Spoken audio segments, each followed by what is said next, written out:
amazing. Like I said last night when we started drinking, I haven't seen Frank in like 2 years or something like that. And he called me like a week ago, and he's like, "Hey, dude, I'm coming down." I'm like, "Cool." And he's like, "Oh, we'll get some drinks and stuff. We'll hang out at your pool." I'm like, "Excellent." So when we went and picked up, and as I've stated multiple times on the podcast before, I'm you give me beer, I'm good all night, And he's got like 2 bottles that are like 350 milliliters of rum, Havana Club 7 or whatever, and he's got a bottle of wine and a bottle of champagne, and I'm like, what the fuck am I gonna drink?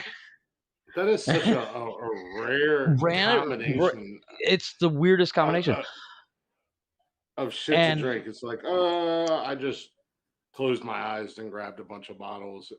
Well, but what was weird is when we're in the liquor store picking this stuff up, he's literally analyzing the bottles, like talking to the attendant, going, "Yeah, I don't want something too fruity. I want something a little bit sweet." And I'm like, "It's wine. It's of course fruity." You got to be a fruit to drink it. But he's like, "Well, I want something for your wife to drink," and I'm like, "My wife doesn't drink, dude." But after we've polished off a bottle of rum between the two of us through rum and cokes, by the time we hit the champagne, I was 3 sheets to the wind, and it didn't take us long to finish off the champagne. And then we got onto the wine. By the time we got to the wine, I was like, whatever, just give it here. I need another drink. Yeah, that happens. So, jumping in, just joining the conversation. Welcome, everybody, to Nonsensical Nonsense. As always, I'm Glick, hanging out with this drunk guy over here, Jeff. Once in a blue moon drunk. Who apparently decided to get drunk last night, hence the reason we got a little Sunday action going on today. It's one of those weird things. Like I said, he called me a week ago, said I'm coming, and then 3 days ago said, "Hey, don't forget I'm coming," and I forgot. Well, what are you gonna do? At that point where he said he was coming down, you should have started drinking. Not necessarily heavily, but you should have started drinking a little bit every night. Get my tolerance up. Yeah, because he said that he was going to come down and he wanted to have a few drinks. And there's no such thing as, oh, I'm on vacation, I'm going to go see my buddy, and I'm only going to have 1 or 2 drinks. I'm going to go see my buddy, and we're going to get fucking wrecked. There's no. That's one of the things. He got to the house, and I was building something when he got here, and so he helped me clean up real quick, and while we're cleaning up, my wife's there in the room, and she's like, "So what are you guys gonna do?" And I said, "Tonight we're getting fucked up." She's like, "Nice," because that's little Cat Williams. He talks about drinking with white people, and he says white people don't care what they drink. They're as long as you pour the drinks, they don't care. They'll drink it. As in, this is unleaded. Shit, that's spicy as a motherfucker. And he says white people don't care what they drink. The only thing they care about is what they said before they left the house. Is tonight we're getting fucked up. So that's what we said. That's mostly true. I mean, most white people don't care about what, especially if you get somebody, like me. I'll get 10, 12 beers in, and a game on. What are we drinking?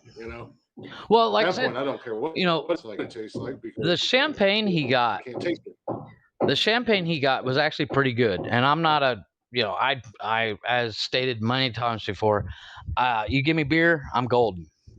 But and rum and coke I can deal with, no big deal. But he was pouring the drinks. We were in the pool hanging out, and the kids are swimming in the pool, and he every once in a while he'd go, "You need a refill?" And I'm like, "I guess." And then he'd get up, and it was my mistake letting him pour, because he's drinks more than I do. which is everybody else on the planet. And the man seriously got a heavy pour hand. And that's like 3 cubes of ice, 3 cubes of ice, 2 drops of Coke and rum. I was like, whoa. Yeah. But that's the other thing. My ex-wife was like that. I've never been a heavy pourer. I'm one of the guys. I'm the type of person, if I'm going to make a drink, I'm going to put, depending upon the size of the glass, I'm going to put 2 to 3 shots in it. If it's a big glass. Well, I guess even it's kind of a heavy pour. But I'm also the guy where I'm not going to mix somebody's drinks heavy because I don't know how they drink or what they like. So I'll go to put in a second shot. Say if I've got like I've got some big mugs here that I'll mix drinks in from time to time. They're like 24-ounce mugs. Right. So I put 2 shots in for that when I make a drink in there. Well, want somebody else, then I'll be like, that second shot, I'll be like, nah, I'll just do one and see what they think, and then I'll take the other one. So. Yeah, I mean, at the very least, I always say, they can add more. They can't take out what you put in. So, but like, you should be conscious of your surroundings. Yeah. No, in other words, don't drink above your level. Drinking with, because not everybody. Yeah. Not everybody can drink. If I'm mixing drinks, not everybody can drink. Like very few people can drink like me. Yeah. Well, but or want to. But fortunately, when I make my own drinks, I hate the taste of alcohol. Mm-hmm. Like that kick, and you're like, fucking hell.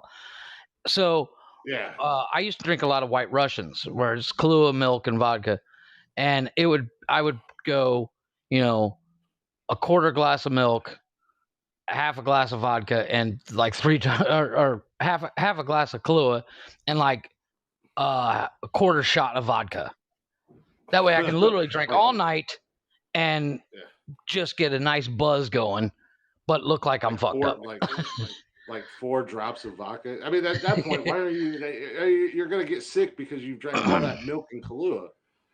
It would in all. No, I mean, it was enough. It was enough alcohol. There was enough. I'm obviously exaggerating. I would have just enough vodka in it where I would get a good buzz going on, but I wouldn't get that. When you first take a drink of hard alcohol, you're like, fucking hell, to the point where I cannot even smell Jose Cuervo tequila anymore. It makes me sick. Fuck it. Tequila is disgusting in general, anyways. Yeah. A couple of weeks back when I was super sick, and I decided that night I was going to drink vodka to kick it, and which is always a good idea. That's what I do. If I get sick and I've taken medicine and I've rested and it's just not going away after a couple of days, I just get into the liquor. Usually I get into whiskey, but I didn't have any whiskey, so I was like, I'm gonna drink this vodka. Well, I couldn't find my shot glass, so I was just like, that looks like about right. Out of the bottle. and that's how I drank an entire bottle of vodka. You count to 10, like 1, 2 hours. 2. Oh, maybe I should count faster. 1, 2, 3. Oh, I lost count. 1, 2. I better start again. So I would wind up with and I was using my big mug, so I would wind up with damn near half a glass of vodka, and the rest was filled up with Mountain Dew. And it was just like, how do I drink all this vodka so quick? Yeah. No, it was. I didn't really feel anything, and then it hit me. But I did wake up the next day feeling better. That's the positive there. But at one point, my wife and her friend was here, and she says, "Will you guys run to the store and get us candy bars? We want something sweet." And I went to grab my keys, and I slightly stumbled, and she's like, "Yeah, you guys aren't going." I was like, "That's probably a good idea." Never. She's like, "Yeah, I'll just stay home." She said, "We'll just deal without." So her friend literally ordered cake from Uber. Yeah, they're like, "We'll just order some cake." Well, I was going to ask you last night, but I was going to ask you last night because when you were drunk messaging me, right? nothing bad. Nothing bad. So, I want you. I miss you. I miss you, Glick. I wish I was there. No, nothing like that. because I would have started this whole thing off instantly with breaking your balls. But you said at one point you're like I'm so and you were talking in third person. You're like, Jeff is drunk. Oh yeah, Jeff is like fucking drunk. yeah. And it was like you were like, oh, thank you, Leslie. I was commentating. You were like, Jeff wants to go to bed, but Jeff's wife's friend is here, and I was like, why can't you go to bed because her wife is here? Oh no, it was. So why couldn't you go to bed? What happened was after a while we got Frank a cab, and it was like I'm not sure what time it was. It was late, and my wife's friend was still here, and they were both passed out on the couch. Now, if my wife's passed out, I'm not going to go upstairs to the bedroom by myself. I'll literally sit down on the couch next to her and just go to sleep. Well, with both of them passed out, I could not do that. So I was like, well, I'm going to sleep on the floor. And I went to lay down on the floor, and her friend woke up because I had to move the fan to get past it to put the 2-liter of Coke back in the fridge, and I bumped her foot, and she woke up, and she was like, oh, I should probably get a cab. And I'm like, you think? I want to go to bed. But she's sitting there trying to message the cab, and she's falling back asleep, and I'm like, clearing my throat as loud as possible and making sure, this door sticks. I'm going to slam it like 40 times. Yeah, I was making it. No, they were sober, but her friend got here to the house at like 8 o'clock. And I was gonna say it wasn't super late last night when you were messaging me. I almost told you, hey, let's go live, just to get your drunk ass. I literally thought about it. I literally thought about it because it was like, yeah. I was actually just going to do a live Frank and Jeff drinking kind of thing on Haps. Yeah. Just to kind of see what happened, but I opted out of it because I was like, no, that's a bad idea. Like I said, I thought about just going like, hey, let's go live. Let's rock this motherfucker. That's nice. It did cross my mind, but I changed my mind about halfway through the thought, and I was like, no, that's a bad idea because I'll say something stupid. I'll get us canceled before we start. Nah. But we haven't been canceled. We haven't been canceled yet. Well, Frank was telling me stories of he travels all over the world for business. He actually owns he's starting up a website, and the people that build his website are in India because he gets it done for like pennies on the dollar. And he went to India to go meet up with, do final discussions and stuff. And he said he rented a tuk-tuk driver. A tuk-tuk is basically a 3-wheeled cart with a motorcycle in the front, And he said it was $8 for the entire day.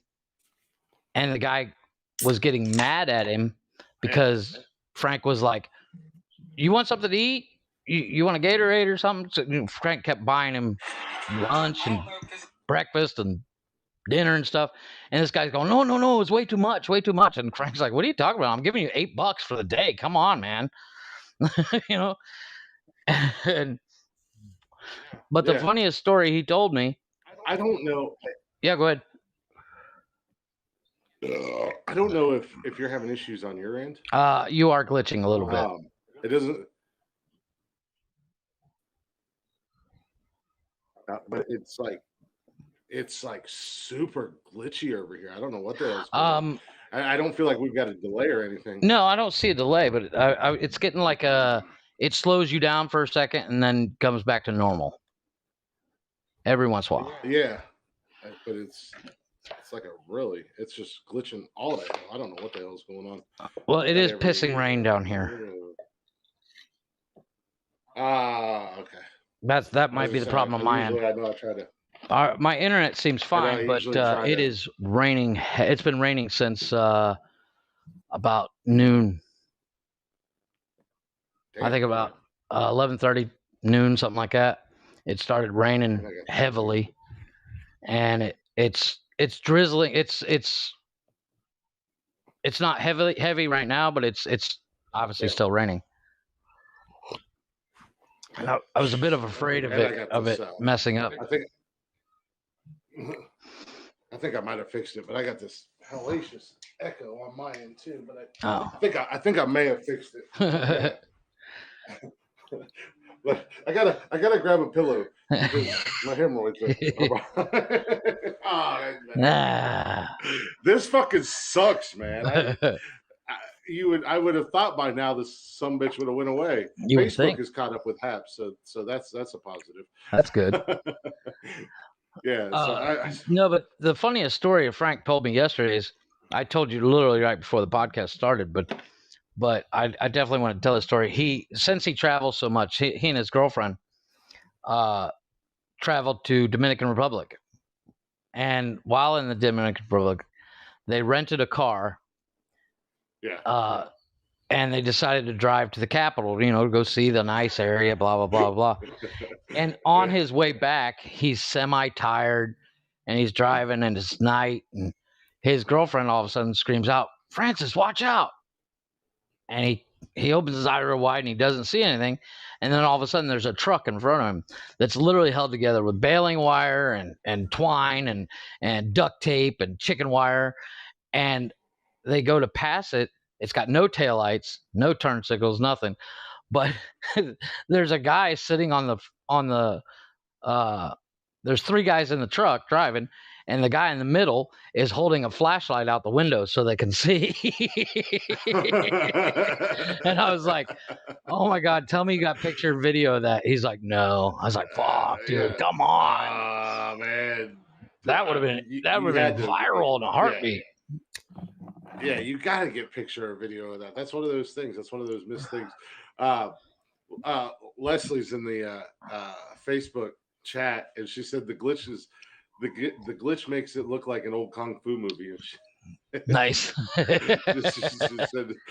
She finds it amusing. So hopefully, as we go on, it'll work itself out, and it won't be too bad. The fortunate thing about it is when it does glitch out on us. And one of us is talking when it comes back from the glitch, you're still getting everything. So that was what I was worried about. Just takes a second or two. Yeah.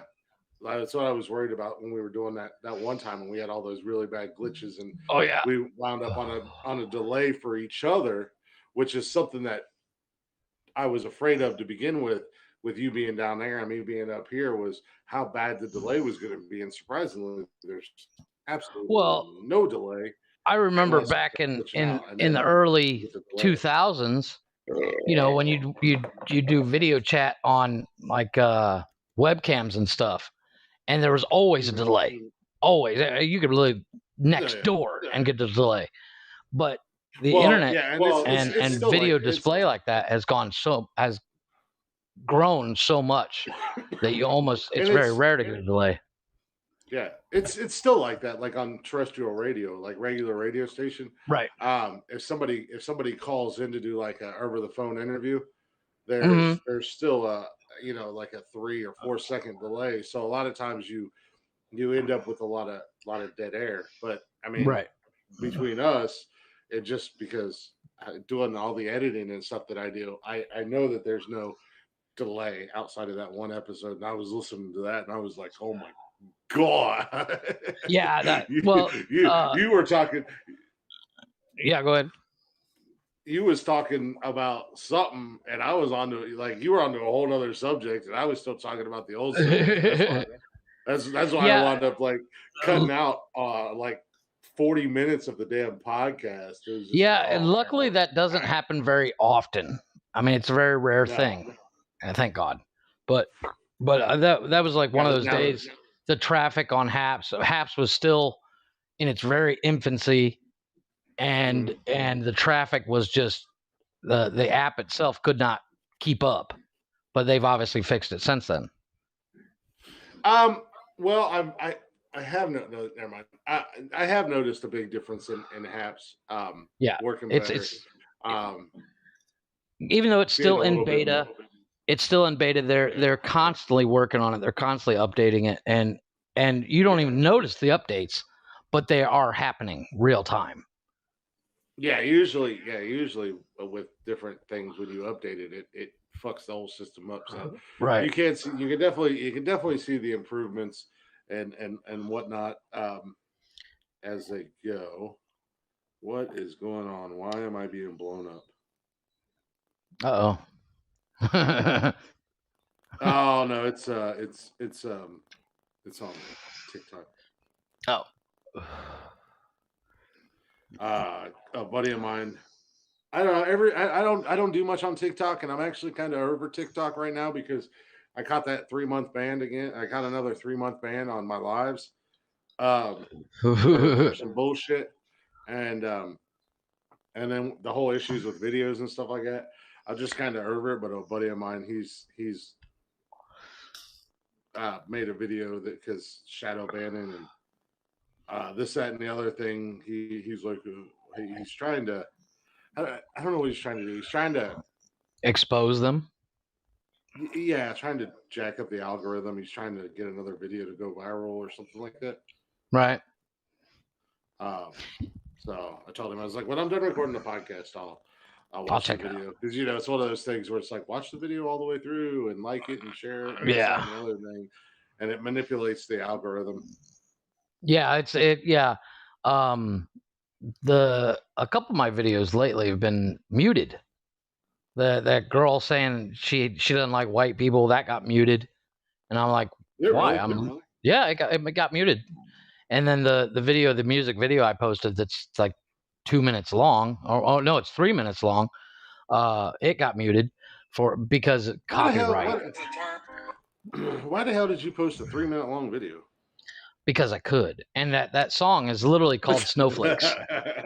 It's called Snowflakes, and it's a song that it's actually number 1 on YouTube right now.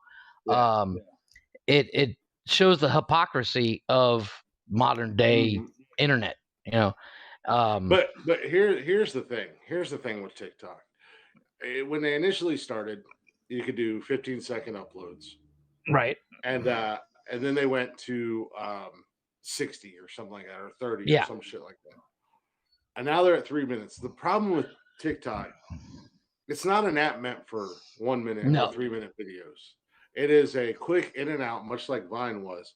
Nobody, very few people, unless they really, really like you, will. And I've discovered this because I like to post minute-ish videos. And the people that interact and you see them constantly. I could probably post a 4-hour video and they'd probably watch the whole damn thing. But well, the only reason I added that song, it's my only 3-minute video, but the only reason I added it is A, the song is catchy as fuck, and B, it's very much like what your buddy's doing. It's exposing the hypocrisy of the left, so to speak. And well, yeah, he's not going after it politically or anything. He's just trying. He's trying to manipulate the TikTok algorithm because he's got a pretty big following. I think he's 100,000+ followers or something like that. Oh wow, shit. But I've made this comment before, not necessarily on here, but in other circles where what's up, everybody? It's funny because you'll see these people that have hundreds of thousands of followers and get 5 views. He's got about 130,000 followers, and then somebody like me that has under 10K or whatever that's getting a couple thousand views on my videos, when it's just like, well, why the hell is this even remotely possible? Right. But no, and the thing about the longer the videos are, the harder they are to make, because even if you try to go with some original content or you want to try to do this, that, or the other thing, they want to fucking mute it as soon as it goes up because you said the fucking word dildo. Meanwhile, you got some fat fucking redneck who looks like he beats on his wife dancing around with holding one dildos in his hands. Yeah. Well, I think TikTok wants to eventually become its own YouTube. Yeah, I don't know what the deal is. They're slowly working up to it. But yeah, I've about given up on it. I pretty much have. I basically just watch. I don't post much on there. When I do post, if I do make anything new, I just put it on there in between like videos for this to hopefully gain more traction our way. Which is I posted a couple videos where I add the logo I made and I added words above and below it saying, Nonsensical Nonsense, the funniest podcast you've never heard of, which I believe is one of the funniest taglines I've ever heard. Because even my wife has said, you guys are really funny. Too bad nobody hears you. I'm like, yeah. and my mother said it, and several people have said we're very funny. But the problem is the podcast market is so saturated that it's almost impossible for somebody to listen to them all. And that's another one of my glickisms. I used to say that all the time in my Periscopes, that I was the greatest Periscoper nobody knew of. Yeah. Well, but speaking of even like go ahead. Speaking of social media and stuff, let's see if we can get this in a couple times this episode. We're only 25 minutes in. Go ahead and follow us on social media, y'all, if you'd be so kind. We're on Instagram, Facebook, and TikTok if you want to go on TikTok. At Nonsensical Nonsense, Spotify at Nonsensical Nonsense. That's where you can get every episode of the podcast. Yeah, and if you want to send us a weird, funny news article for us to discuss, or if you just want to call us morons, Nonsensical Nonsense Podcast at gmail.com. I love the fact that I inadvertently, without any effort, gave you the hardest one. Yeah. Well, you know what? That's the one I practice because it literally never gets anything except for stupid notifications. It gets notifications like your video's up on Spotify, and we're like, well, yeah, we know that. Yeah, I know. I posted it. Well, you think you could have, or you think not you? I'm the one that came up with the name, but you think we could have come up with a better name that kind of rolled off of your tongue? Well, and actually, after a while, it does. After a while, I mean, we say it so between the two of us, we say it so much that it does just kind of. It's like saying what, It's a normal part of our daily life, where other people are like, "What's it called again?" Yeah. Well, I was live. I don't know, last weekend or the weekend before. I was live, and I was talking about the podcast. I was live on TikTok before I got banned. And I was talking about the podcast, and I was telling people about it. And one guy was like, "What's it called?" I said, "Nonsensical Nonsense." And he's like, "Nonsense? What?" I said, "Nonsensical Nonsense." And I even put it in the comments, and he was like, "Did you make it any harder?" And I'm like, "It's not that hard. Check out our email." That's 4 miles long. It was like, it's not that hard. It's two real words. It's not like we use fake words or anything like that. But speaking of people sending us news stories and whatnot. Whoa, what the fuck was I just putting in there? I've never had a lock screen on my phone. Oh really? But now I have to. My kids steal my phone constantly. Yeah, and then I go to do the podcast. My battery's dead. Yeah. So that's the only reason I have it on my phone. But I got with my new company email for the company, the pest control company I work for. Right. It's required for the email to send the email. Okay. Yeah. I was like, I'm never gonna fucking remember this thing. So I was like, all right, well, I'll just. You're like 1, 2, 3, 4. No, I was like, well, I'll just use the same pin that I use for my debit card. Yeah, because I did that for years. Easy, So I've done that for years. But I find myself all the time going to unlock my screen and just randomly punching random ass numbers in. Like, magically, it's just gonna.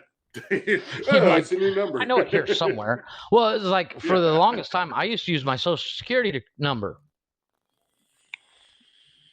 because my first job at Wendy's. What's your social security number, Jeff? 291-768848. Boom. Wow. Go ahead and steal my shit. Right out there. No, go ahead and steal my shit. There's nothing there.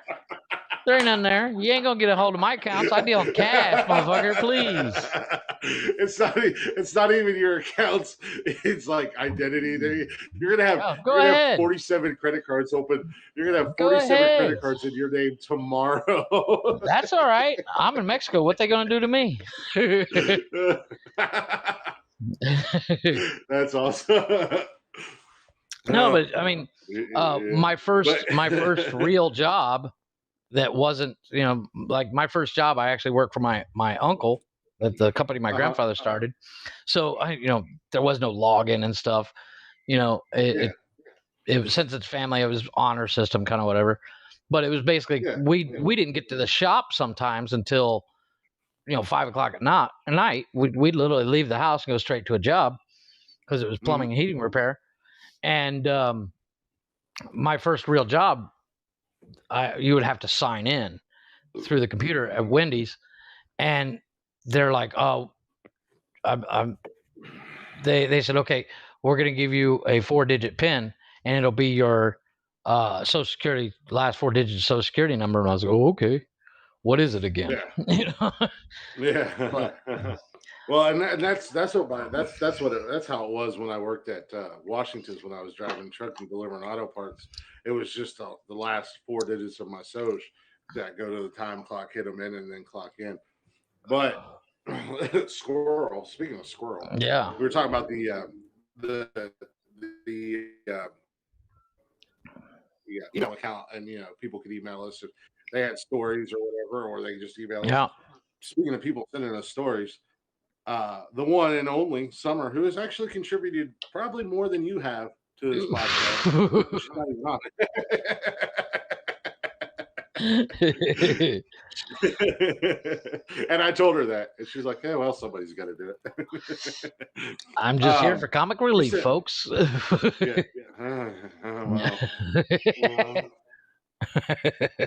the weather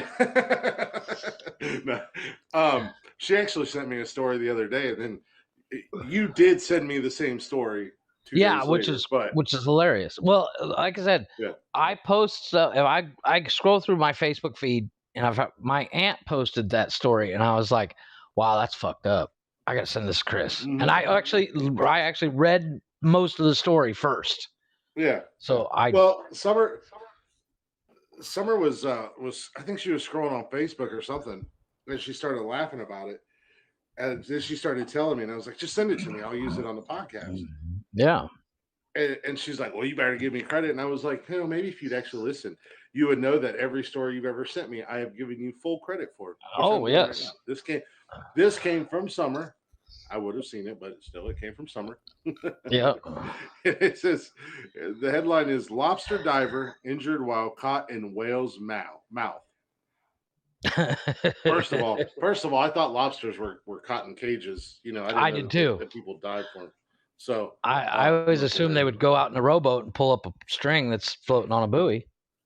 Yeah. And pull up said lobster cage, but apparently I was wrong. Shows how much I know about lobster fishing. Yeah, I don't know anything about lobster fishing. Speaking of Summer, is she there? No, she's not here, but I'm showing off my koozies. I got my Father's Day gifts, and she sent me. I'll get into that after the story, but I got a couple new Browns koozies that I was excited to use tonight. So, anyways, I'll get into the Father's Day gifts after this. So, in Barnstable, Mass, fucking massholes. Yeah. A commercial lobster diver who got caught in the mouth of a humpback whale off the coast of Cape Cod on Friday morning said he thought he was going to die. Well, if you got caught in the mouth of any animal, a bunny rabbit cuts me in the mouth, I'm like, I'm gonna die. I don't know about that. Well, you are kind of little, so. Well, it's like somebody posted something on one of my friends, Lisa, that I went to high school with. She posted on Facebook, if you could fight any animal and win, what would it be? I'm like, I would whoop the shit out of a bunny rabbit, man. Speaking of fighting animals, I got a new one that I think I can whoop. Not only can I beat the shit out of a retarded kangaroo, but I got another animal. Ask me about that later. Yes. So Michael Packard, 56, of Wellfleet, told WBZ TV after he was released from Cape Cod Hospital that he was about 45 feet deep in the waters of Provincetown. There's a lot of fucking towns going on here. Yeah, there Jesus Christ. Stick to one town, dummy. Maybe if you'd have fucking stayed home, you would have been fine. Traveling all over God's great earth. Fucking become a truck driver if you're gonna drive around. Jesus Christ. Yeah, exactly. What the hell? So, fucking be an art teacher. Jesus Christ, about the safest thing you can be. But Michael said that he was deep in the waters of. Oh, wait a minute. Hold on a second. I lost my words are hard. Yeah. So after he was released from the hospital, he was about 45 feet deep in the waters off Provincetown when all of a sudden he felt a huge bump and everything went dark. I'm dead. He's like, well, I'm looking for that light. Light at the end of the tunnel, boys. I'm coming. Yeah. Save my seat. I'm dead. Fuck my life. Yeah. He thought he'd been attacked by a shark common in the waters, but then he realized he could not feel right there, that tells me that's not the job for me. Yeah. Common? If shark attack is part of the job description, I'm out. I'm out. I've seen Jaws. I ain't playing that fucking game. Shark attacks aren't common. The sharks being in the water is common. That's once again, if that's in the job description, I'm fucking out. Unless I'm at an aquarium, working the aquarium where I'm pointing out that's a shark. See that? That's about the extent of the closest I get to a shark. I'm done. I'm like, you know what? This interview's over. I gotta go. Fuck it. I'm out. You want me to do what? Now. But he said he thought he had been attacked by a shark, common in area waters, but then realized he could not feel any teeth and he wasn't in any pain. Then this is a quote. This is a quote from Mr. Packard. Then I realized, oh my God, I'm in a whale's mouth and he's trying to swallow me. Grab that dude's tonsils and start speed boxing that shit, man. He'll spit you out real quick. Yeah, no, it's like Jonah and the whale. Didn't yeah, from the Bible. Oh yeah, Jonah and the whale. From the Jonah and the whale. He actually mentions it in the article. It wasn't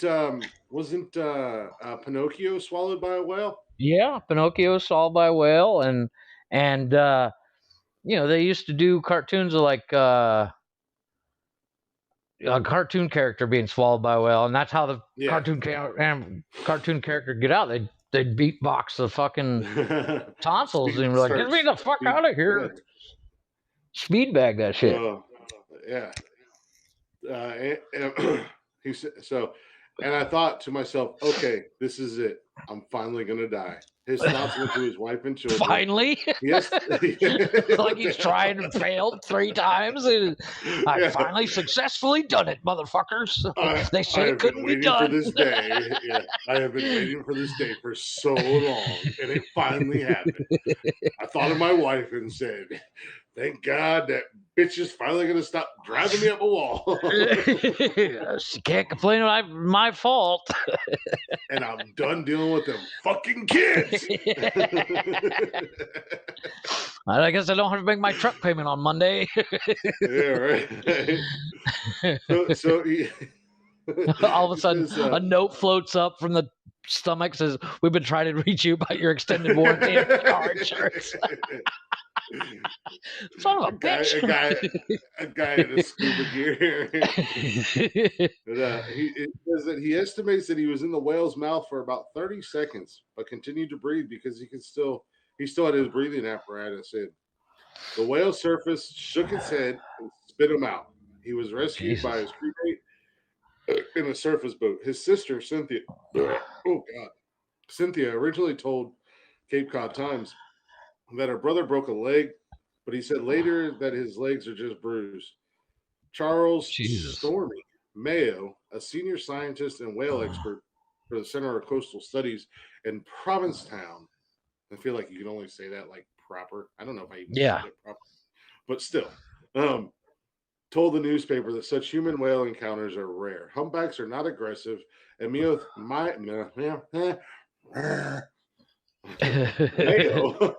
fucking words are hard. Mayo thinks it was an accidental encounter while the whale was feeding on fish, likely sand lance. So now, I mean, correct me if I'm wrong. When whales eat, and I like I said, I'm not 100% about this, but I'm pretty sure that I'm right. When whales eat, they essentially just open their big ass fucking mouths and keep swimming forward. Yeah, right. Yeah, so that was my assumption. So this dude was just wrong place, wrong time. I'm guessing. Well, the thing is, I've always been under the impression that whales didn't open their mouth that wide because they don't have teeth. They have what's called brill, and it looks like hairbrush sticking out where their teeth would be, and krill and stuff would actually go through that. It works kind of like a filter. Well, I think it's on their tongue. They do have like little like they have like human teeth. Right. Not human teeth, but like follicles. Yeah. They have like rounded teeth. So I think that we're just randomly spouting our nonsense our about terrible knowledge of whales. I mean, seriously, so I think I did a report on it back in like 3rd grade, but that was always my assumption. It's on their tongue.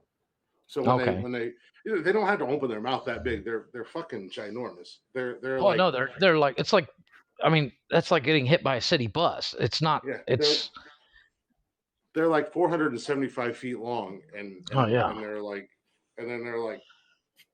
150 feet around. So yeah, they're massive. That's accurate, but no, it's not. No, but they're literally the size. Well, like I went swimming with the whale sharks here, and whale sharks are basically the tamest animals in the water. And even then, I was like, "You want me to get out of the boat? What are you, fucking retarded?" And they are literally the size of a city bus. You mean you didn't pull a Jason Statham and go, "It's a megalodon"? Yeah. No, it was one of those things. It's one of the tours they offer, and for 20 years I've been trying to get on this thing, but something's always come up because it is seasonal, because whales move, and they tend to stick to cooler water. So at that time of the year, the water's cool enough where they can come down here and eat. And they have tours. You go out and you literally get out of the boat and swim with the whales, and they're freaking huge. Did the whale rape you like the dolphin did? No, the whale never got. Well, actually, one pushed me out of the way. Did you find your soulmate when you went whale shark? Well, the funny thing was, my daughter was 5 years old swimming with whale sharks, and I was like, that thing will swallow you like a Tic Tac. See, this is why I could never go on like a shark, like swim with the sharks or get in the cage. Oh no, because nope, not gonna happen. My sharks bite. It's not that I'm afraid. It's not that I'm afraid of a shark. I think I could fight a shark. But Angelina Jolie did. Fuck it, we got this. Yeah. My immaturity would come into play way too much, and I would start quoting like I said, Jason Statham. Yeah, it's a megalodon. Or I'd be like, I kept telling it. We're going to need a bigger boat. I kept telling. Well, I did say that one when we got there. I literally turned to the captain and I'm like, "We're going to need a bigger boat." He's like, "Shut up! I hear that every day." I'm like, I was like, "But we are looking outside of that fucking thing." But I kept telling. I'm sure he does. No, he does. I'm sure. When I worked at 2 Minutes, because there's always one asshole on every boat that's like, "We're gonna need a bigger boat." Shut up, dummy. We know. Yeah, or much like when I worked at 2 Minute Truck, forever and a day ago. Hey, pretty girl, welcome. Hey, there she is. And we'd have a trainee, or if we were doing a 3-man move, and we'd pull up and, hey, the truck says 2, but I count 3. Or if we were doing a big move and we have like 4 trucks and several guys. And like, oh, well, your truck says 2 and I count 3. Ha, ha, ha, ha. Shut up, jackass. Congratulations, dummy. You can count. This is the 7th time I've heard it. You have something up on my 2-year-old. No, but I mean, it's the thing is, I think the whale spit him out because he tasted like shit. Because if I would have been swallowed by a whale, I would have shit myself. And that whale would be like, fucking, what the hell is that? Tastes like shit. No, I think it was more along the lines of if the whale actually spit him back out and he didn't just fall out when the whale opened his mouth back up or whatever. I think it comes down to the whale knew it had something too big in its mouth. Yeah, and the whale was like, "Oh, this shouldn't be here." So yeah, let's go ahead and get rid of it. Could have been a log for all that whale knew, and he was like, "Gross." I'm a meat eater, damn it. Out of the pool. Summer is finally out of the pool. Finally.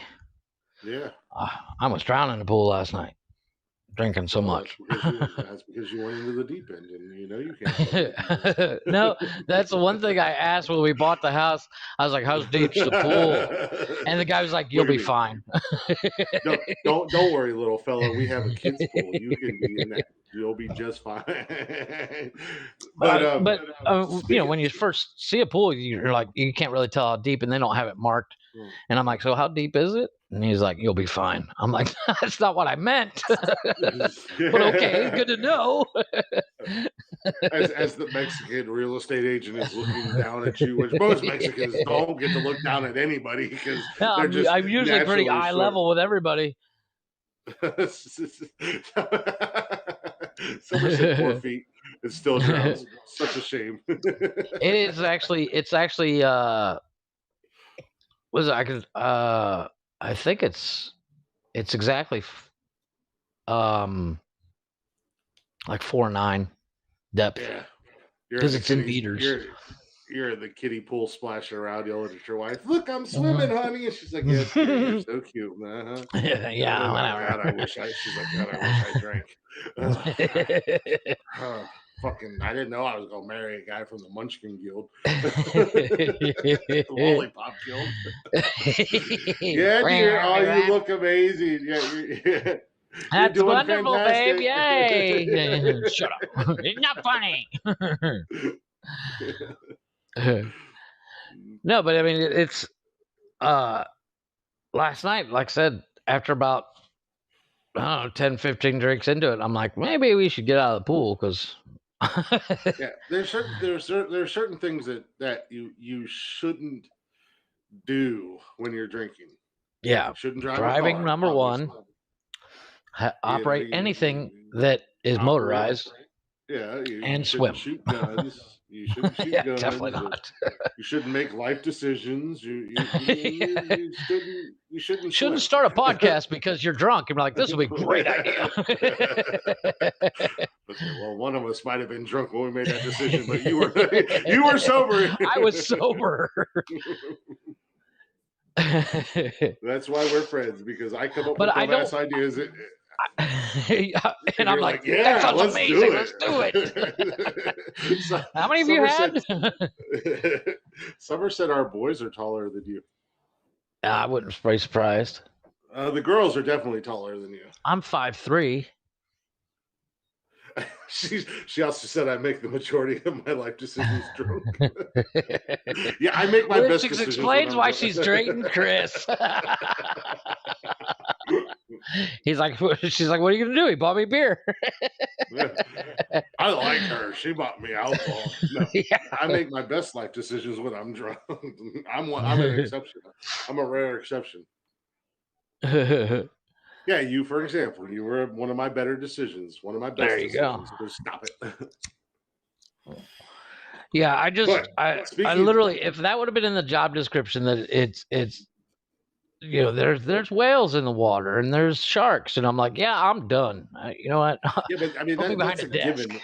Like, that's a given when you're a lobster diver in the ocean where whales and sharks and I'm like, can we put these lobster babies in a pool or something? I mean, fuck, man. That would be like if I went and took a gun at a firing range, at a gun range, and then I walked in front of the targets and got shot. I'm like, I didn't know there was going to be bullets here. I can't believe I got shot. You said gun range, not bullet range. Jesus. But I mean, it's like any job where I don't understand people that take job where they get into the water constantly. You would really have to love to. I would honestly love it. No, as long as the weather's good and it wouldn't bother me. The thing is, like, the idiots that are like in the North Pole and stuff, and they're like, we're gonna go get wet. Oh, yeah. Like, you're stupid. Yeah, I'm gonna stay inside where it's nice and warm. I would absolutely love to have a job where I spent my time on or in the water. You know, that would be on the water. I have no problem. But on the water, I have no problem. But also for me, the water is like my like, I don't know. It's good for my soul. I love being around the water. Oh, I love the ocean. Don't get me wrong. I hate the beach. I love the ocean. Jeff, how did you just comment in the Facebook feed? Cigarettes. Oh, that's my wife. She's got hers on. She's got my account open. Oh, hello, Jeff's wife. But she can see me smoking. Dude. So speaking of us smoking, Holland was in our live, which is Kevin's co-host, right, Wednesday night, and she was like trying to give us shit for smoking in the house and everything. Which is what my wife is literally mentioning right now. And she was like, "You allow?" Yeah, she messaged Summer and she was like, "You allow him to smoke in the house?"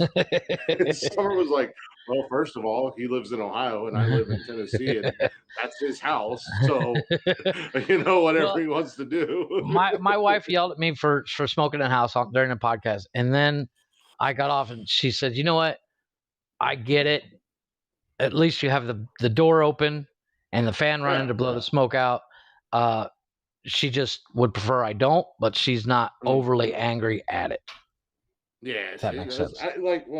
I had my window open beside me when I was in the bedroom. I don't have my windows open right now, mainly because I'm too lazy to open them. Plus, they're like 6 feet away from me. It's so far away.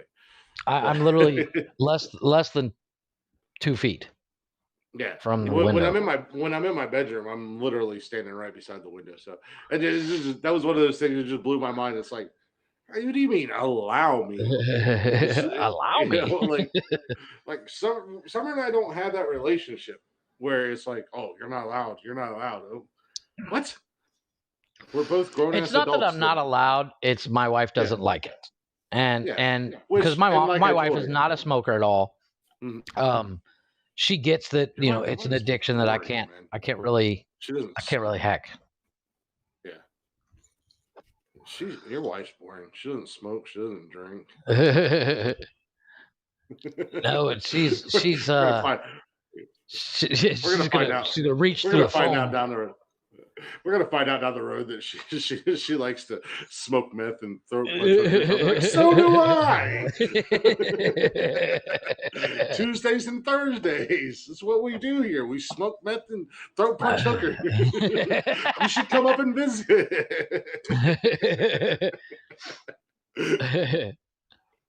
No, but it's like my wife will drink on occasion. It is very rare, but she doesn't feel the need to. And every once in a while, you also said it's yeah, go ahead. You also said it's per religious beliefs too. So. Well, originally, yes. I mean, it also was her religious belief that getting a tattoo was a bad idea, but now she's got more tattoos than I. So drinking's always a good idea. Well, last night I would beg to differ this morning. Well, that's because you're a lightweight and you don't know how to do it properly. So yeah, I think that's probably it. I'm just fortunately for you, you didn't start drinking beer like you're like, I don't really drink that stuff, so I'm just going to drink beer. And then you had 5 or 6 or 7 sips of beer, and then you're like, oh, I'm drunk as shit. Give me that wrong. Oh yeah, exactly. No, but it was one of those things. It's like I used to drink a lot, but when I met my wife, it got to the point where I was like, yeah, I really don't need to drink. I don't, and I don't need to. I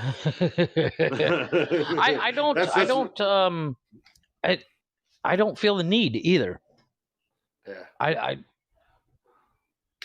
At this point, with the exception of last night, I really don't get anything out of it. I'm more of a social drinker. Let's put it that way. Like if I'm at a party and there's beer there, I'm drinking. Mm-hmm. But if I'm just sitting here by myself, I'm definitely more of a social drinker.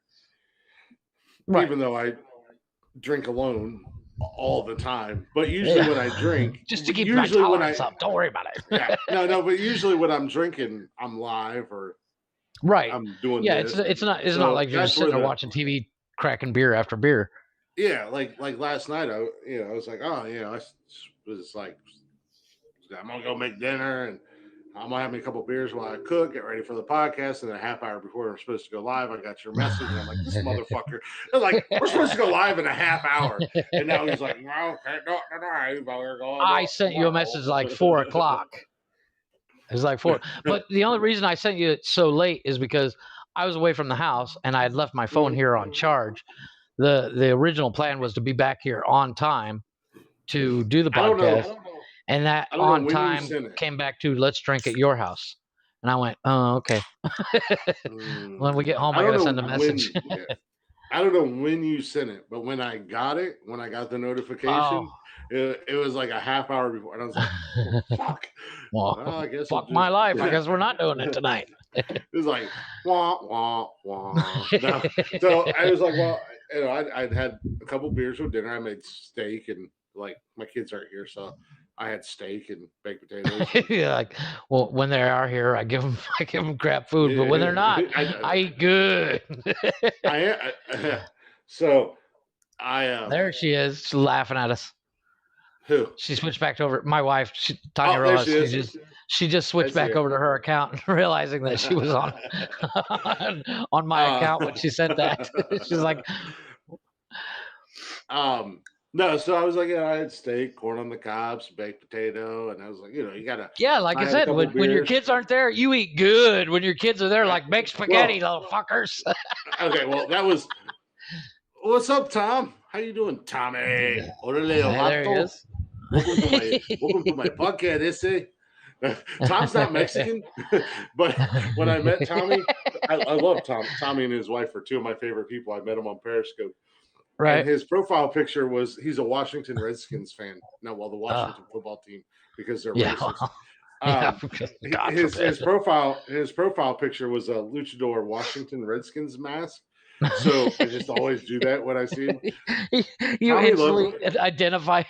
He's like, you need to identify as Mexican, dude, because that's what I picture. And he's like the whitest of white. But he loves me, but he hates me because his wife adores me and she thinks I'm like the greatest creation of all time. She loves me, and she loves Summer too. Nobody likes God's Tommy. Gift. Mrs. Wonderful loves Glick and Summer, and she tolerates Tommy. Even though she's like, well, I can't get number 1. I'll take number 5. Whatever. Yeah, exactly. I guess I'll settle. But which is what my wife did. She settled. Yeah, which is what Summer's doing. She's like, he's half-ass decent. He eats the kitty pretty good, so I'll keep him around. Yeah, exactly. That's the video I made the other day. That video I made on TikTok the other day. I literally, all I did, the woman was said it so perfectly that all I did was duet going, fuck you, this chick's got, she knows what we're talking about. Because we don't do it for you, please. We do it so we look good later. Summer knows all about that. Oh yeah. Yes. Speaking of drinking tequila, Tommy, that man loves him some goddamn tequila. He drinks that shit like it's water, and he drinks tequila. He drinks tequila and Natty Light. Oh my God. Summer said you're straight up repping all your gear. Well, I got all this new. Here's another koozie. I don't know if you guys can see it. One of my other Browns koozies. So, yeah, man, I got all this new Browns gear. So I was like, I'm rocking the Browns gear tonight because I'm gonna use my new koozies. Hell yeah! But I got them. I might as well use them. Yeah, we've gotten completely derailed and off track. I was going to say something. Yeah. Per usual. I was going to say something about, I've said it a million times, and if you haven't heard it before, I strongly believe that I can kick a kangaroo's ass. Yes, I was really just about to bring that up. What's the new animal you think you could whip their ass? I'm curious. That I can fight a kangaroo. I'll beat the ever loving shit out of a kangaroo. I don't know that video I sent you. That one looked like it had spent 6 months in the gym. That thing had arms bigger than my head. I won't fight a regular kangaroo. I want to fight. It was like the John Cena of fucking kangaroos. Yeah, I want to fight a retarded kangaroo that's been hit by a truck twice and backed over. But I do have a new bear that I think I can fight, or a new animal that I think I can fight, and it's a bear. No. I'll fight a cub. I'll fight a little cub. I think I can fight. I think I can fight and win this bear. It's a particular bear. It's a black bear. Fuck that. I can beat the shit out of a kitty cat. Yeah, but look, the black bears, the male black bear averages about between 5'6" and 5'8", and about 300. Yeah, I can fight a retarded kangaroo. Any retarded animal on the planet, I will fight. I mean, you give me a retarded alligator, I got that shit. Yeah. But you give me one that's like the king of all alligators. I'll stay in the car. I'll drive over it. And Steve Irwin's orphan kids. Let it be known that any retarded animal I will fight. But I think I can fight a straight up legitimate black bear, and I might have not retarded, just a regular black bear, and stand a chance, because the male Jeff the bear cub is bigger than you. Yeah, but you know what? I seen that video of that bear getting hit in the nuts, and it rolled around the ground for like 10 minutes. So I know what I'm doing. I'm gonna pop him in the junk and like, now what's up, bitch? So I'm gangster. so the male, so the male black bear average height is between like 5'6" and 5'8", with a weight of about roughly about 300 pounds or less. Okay, I'm 6'2". Yeah, but them claws are like razor sharp, dude. They don't ball up their fists. They swipe they bitch slap you and cut your face open. Bob and weave. You zig and zag. Don't zag when you should have zigged. I was going to say, that would be me. I'll zag when I should have zigged, get my ass knocked the fuck out, and I'll be some bear's lunch going, do you believe this motherfucker tried to fight me? Eat your dinner, Bob. I think I could catch it. I think I could catch him with an old rope-a-dope, and before he knows it, I'm behind him with a rear naked choke, punching him in the ear hole, screaming at him, "Who's your daddy? Who's your daddy?" The other bear's going, is that dude trying to rape that bear? Let's sit down and watch this. This is gonna be fucked up. I'm here for reparations. You motherfuckers raped Leonardo DiCaprio. I'm raping all of you. It's bear raping season. You know what? The thing is, like, I don't like. I probably a capuchin monkey. I'll beat the shit out of. I have no problem with that. But anything my size or bigger, I'm good. I'm good. Well, see, my thought with the whole. Yeah, go ahead. What? Summer just put the face palm emoji up. No, because I'm not a fighter. I'm a lover. But however, I do know one thing, that if you and I were ever confronted by this giant fuck off bear and something, I know one thing. I don't have to outrun the bear. I have to outrun you. Oh, that's where you fucked up, because you don't think I won't fucking kick your ankle out from behind you. I will fucking I will fucking trip you. I will literally be like, Chris, don't move, there's a bear. And I squat down, tie your shoes together, and then fucking bolt. just like when we was in high school and you'd kick somebody's ankle. As soon as you turned to run, I'd be like, nope. Deuces, little man. Shit, I'm gonna fight that grizzly. I'm gonna fight that bear. I'll be like, well, you want to Like, go? Chris, Run, go Jeff. ahead. I got this. I would literally be sitting there going, Chris, didn't you say you could fight one of them bears? Here's your chance, dude, because I'm the fuck out of here, son. I'm gone. I'd already be squared up before you got that sentence out. I'd be like, all right, let's go. You would literally see a smoke outline of my body. Just, I'm gone. You turn to be like, Jeff, there's a bear there. We're like, Jeff, where are you? Oh, see you later. Jeff, you got to record this. You ready for the podcast? Saturday. I'll show up on the podcast wearing a fucking bear skin. Jeff's gonna be like, "Oh my god, the bear skin!" Be like, "Nope, it's just me." They say like when it comes to bears, you should, if you have a gun, you shouldn't shoot them because it's just pissing off. And I'm like, if I got a gun, there's a bear, I will shoot him about 10 times. I will empty a clip. Oh, not a problem. Leslie said, imagine going to school with Jeff. There were adults around him, I swear. Well, Leslie, I did go to school with Jeff. That's what makes it funny. Could you imagine the two of us in the same class together? Oh my God. It was amazing that, and it wasn't just us. There was like, what, 12 other people that were just like us? Yeah, there was about 12 to 15 other. You could see the disbelief on teachers' faces when the group of like 18 of us that all acted and said stupid shit constantly, you could see like, they'd be like, fuck, it's fourth period. These motherfuckers are coming in. We'd spend the entire class coming up with some bullshit ass scenarios that we would never see ourselves in. Just, and then on top of it, the teacher couldn't get a word in edgewise because we're talking over each other the entire time. No, there's no room for teachers to talk. We're not here to learn. We're here to talk. Summer said, Summer retorted to the imagine going to school with Jeff. She said, Leslie, imagine being married or dating to either one of these two. There you go. My wife, if she is still on here, will contest that no matter what, my wife can be angry as fuck at me, but I can make her laugh. And that breaks the anger tension. I don't know if you've run any of these weird scenarios by your wife, but I run these weird things. I'll say this dumb shit to Summer all the time. Like the other day, well, the whole bear, me fighting a bear thing came up because there was a baby. She was going to work and there was a baby black bear by the road on her way to work. And Chris was like, I fucked that thing up. So she's seen it. And then come on, motherfucker.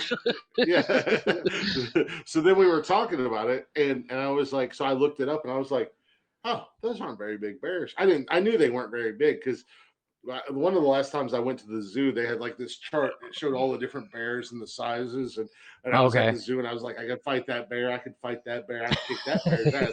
These bears, I'm going to leave alone. You're looking at if you can fight them. I'm looking at if I can outrun that motherfucker. I'm like, cheetah, 80 miles an hour.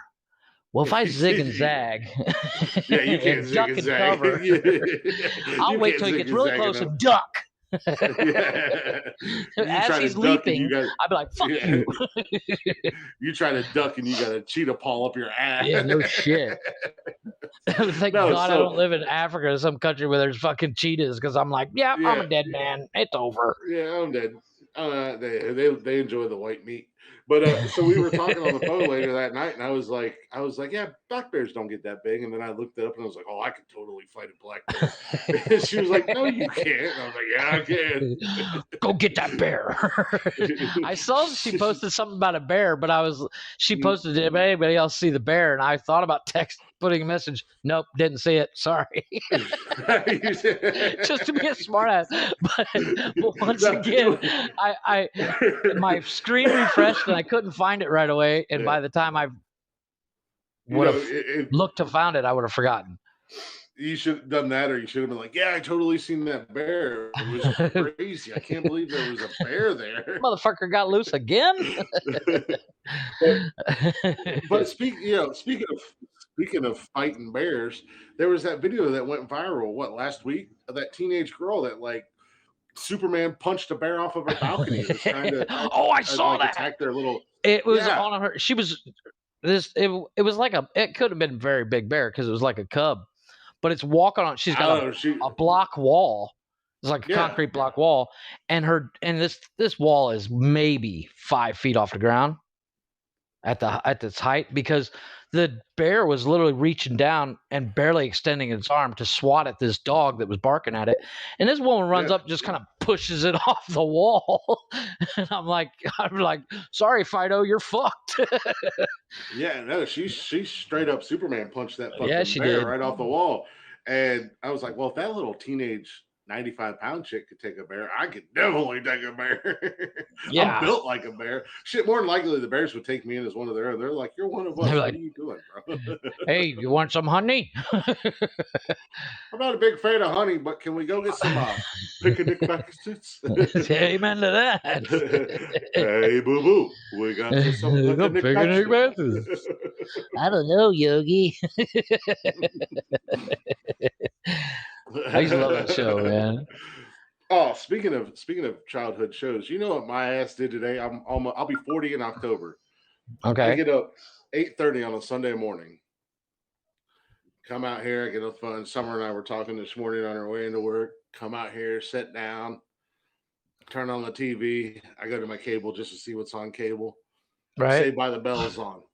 The original Saved by the Bell. I'm like, hell yeah. Nice. I sit down with a big old bowl of Captain Crunch berries. No, eating Captain Crunch berries. The funny thing about... Have you seen this thing on Facebook? It's called Zach Morris is Trash. Yeah, Zach Morris is an asshole, or Zach Morris is trash. Yeah, it's Zach Morris is trash. Yeah. Oh my gosh, those are the funniest reviews, and every time one pops up, I'm like, oh, there's a new one. Fuck yeah. Yeah. So I don't go out searching them, but if it pops up on my feed, I'm like, everybody shut up. I'm watching this. I'm sitting here like a kid again, like 10 or 11 years old. I'm sitting on my couch eating my Captain Crunch. Hell yeah, man. Crunch berries, watching Saved by the Bell. Saved by the Bell's done. Flintstones come on. I ate 3 bowls of Captain Crunch berries cereal. Watching fucking Saved by the Bell and cartoons. Speaking of childhood memories like that, I watched Bumblebee today.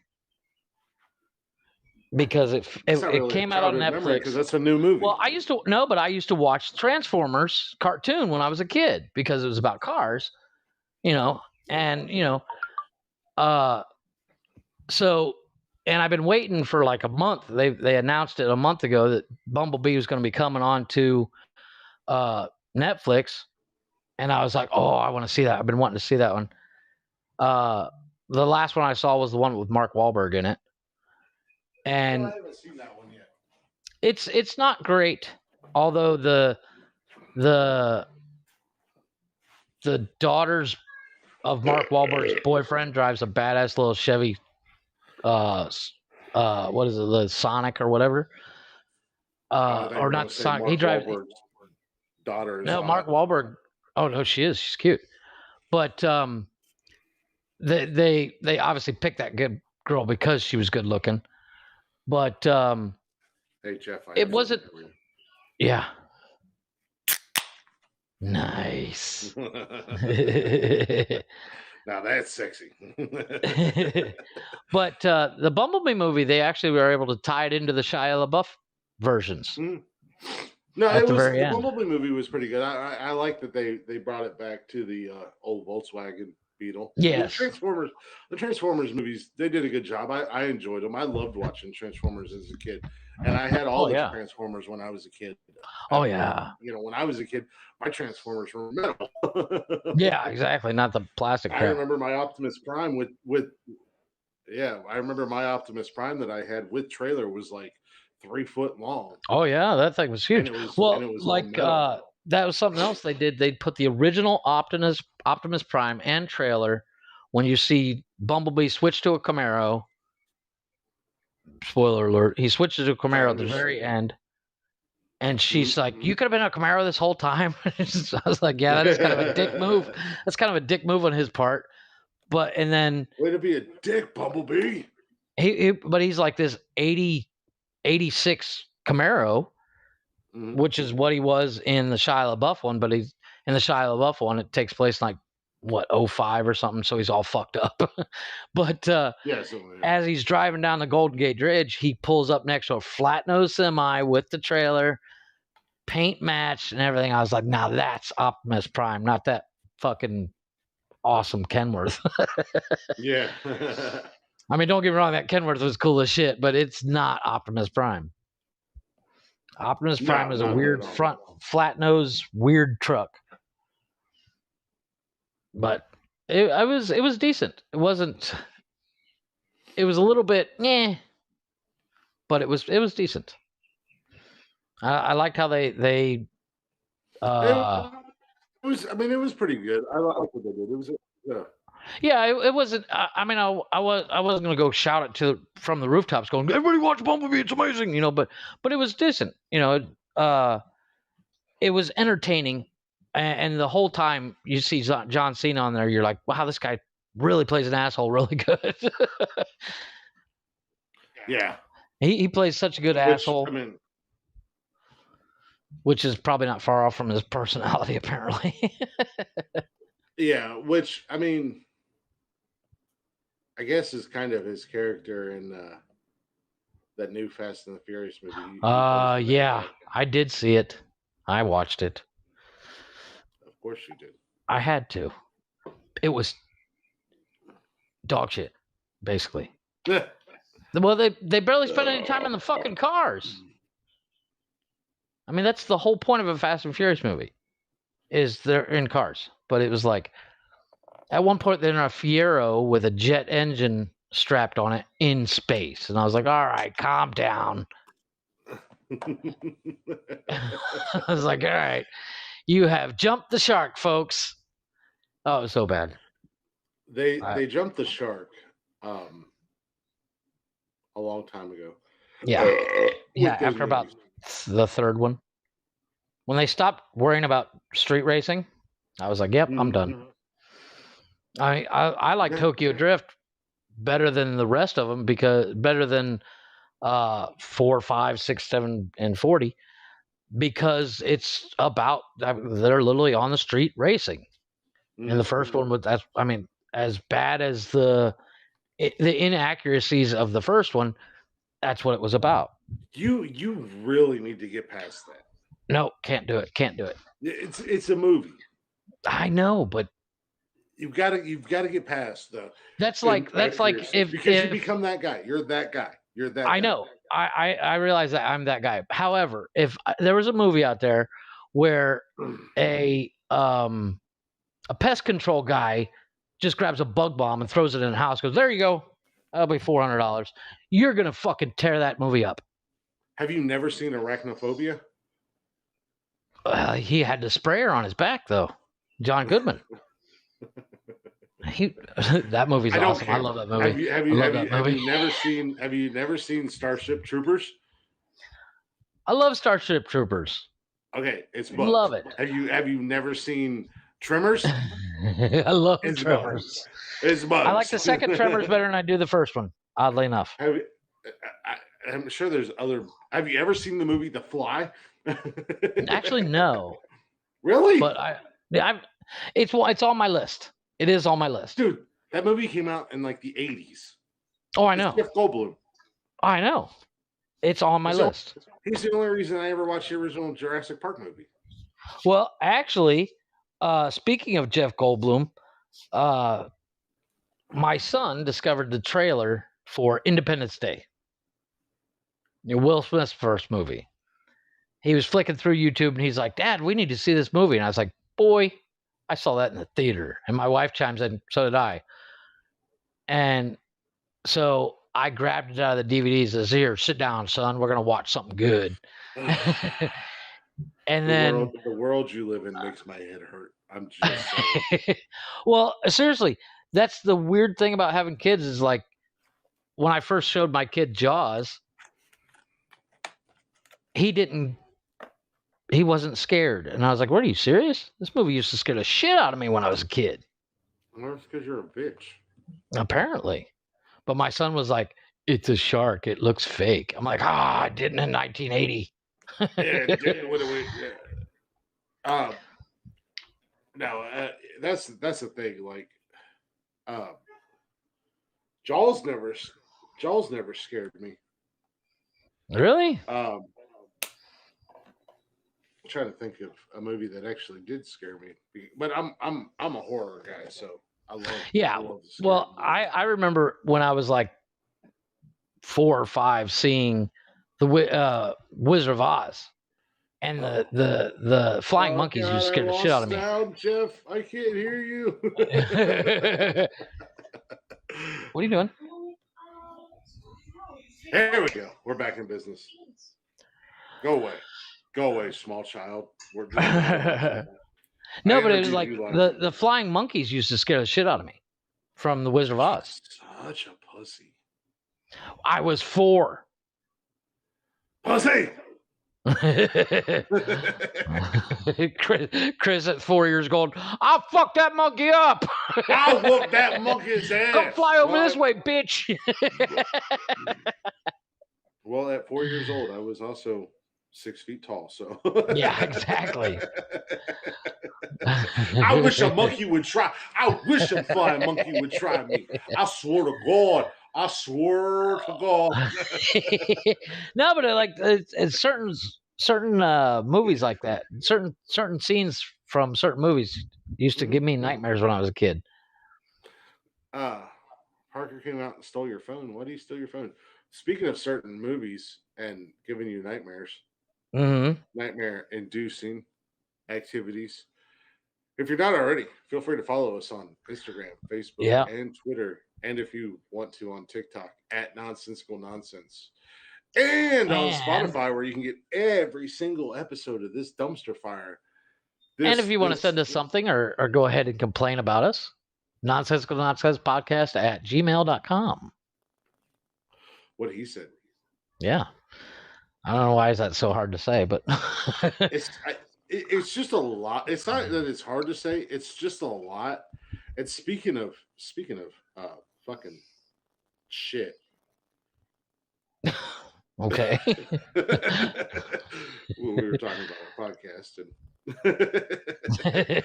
the dumpster fire that it is. The dumpster fire, the huge pile of poo that it is. I got a poo related story for you. Okay. Actually says in the headline, block of frozen poo falls from the sky. Oh yeah. So a little Joe Dirt action? Not so much. Says Lisa Boyd and Louise Brown rushed from their home in Hampshire after hearing a huge thud outside and soon discovered human feces and toilet paper after it gave off a terrible smell. Was it supposed to smell like fucking roses? I mean, yeah, I don't know if this is in New England. I'm assuming it is, since it's okay. I could be wrong, or it's up in the New England states. But it said Boyd told the Portsmouth News, "I thought someone had crashed their scooter outside. Then there was a huge whirling noise and a huge thud. So I looked out the window and there was a lump of ice on the floor. We were just thankful no one was walking past and nobody got hit because it could have killed somebody. Residents believe that the poo crash landed after falling from a plane that was flying 35,000 feet overhead, as Boyd revealed that she had removed an unpleasant surprise. She said, where the ice melted, there were feces on the path. I bagged it up because it was a slap bag in the middle of the footpath." Yeah, that's got to be England. Well, here's my thing. If this is such a problem, why is it still a thing that happens? I don't think it's so much of a problem. I mean, it's just one of those things that fucking happen. But I mean, why does it happen? Why? Who? In what engineer's mind said, "Oh, when the toilet gets full, we'll just dump it out the fucking plane at 60,000 feet"? And I mean, because why not? Well, because it could literally land on somebody and kill them. I mean, not my problem. Well, I think that's what their reaction was. Like, they're like, "Shut up, Bob. That's not going to happen. If it does, it's not our problem." Not my problem. Hashtag prove it. Yeah, there you go. But I mean, you would think they would empty those like they do a porta potty at the airport. Yeah. Well, they generally they do. I would assume. Right. But I mean, I don't understand. Look, much like the whale thing, I'm not an expert. I don't understand. It is what it is.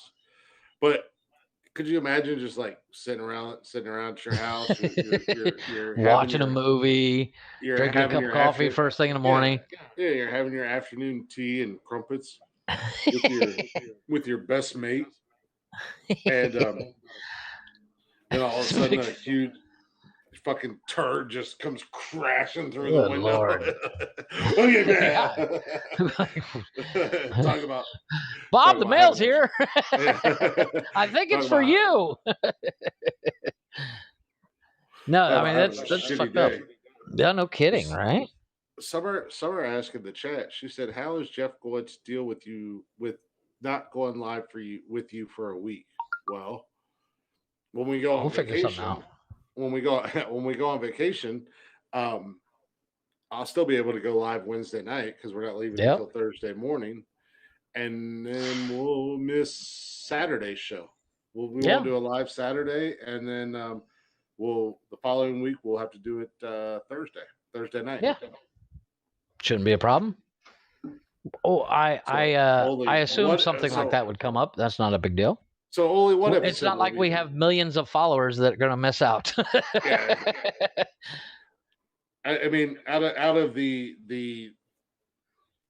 4 people that listen, I'll be with one of them, and the other two that listen are you and I. So the only one that's going to miss out is your mom. Yeah. And I think she actually watches the replay anyway. So yeah, so it'll just be, suck it, he's mine, says Summer. Yeah. I mean, consider Jeff looks at you and sees you as a bro. I think it's you're kind of like a dude. Calm down, bro. Yeah, it's all right, bro. Don't worry about it. I'll let you borrow him. I'll let you borrow him for a minute. You can have him for one day. My wife told Frank when we went and met him at the hotel.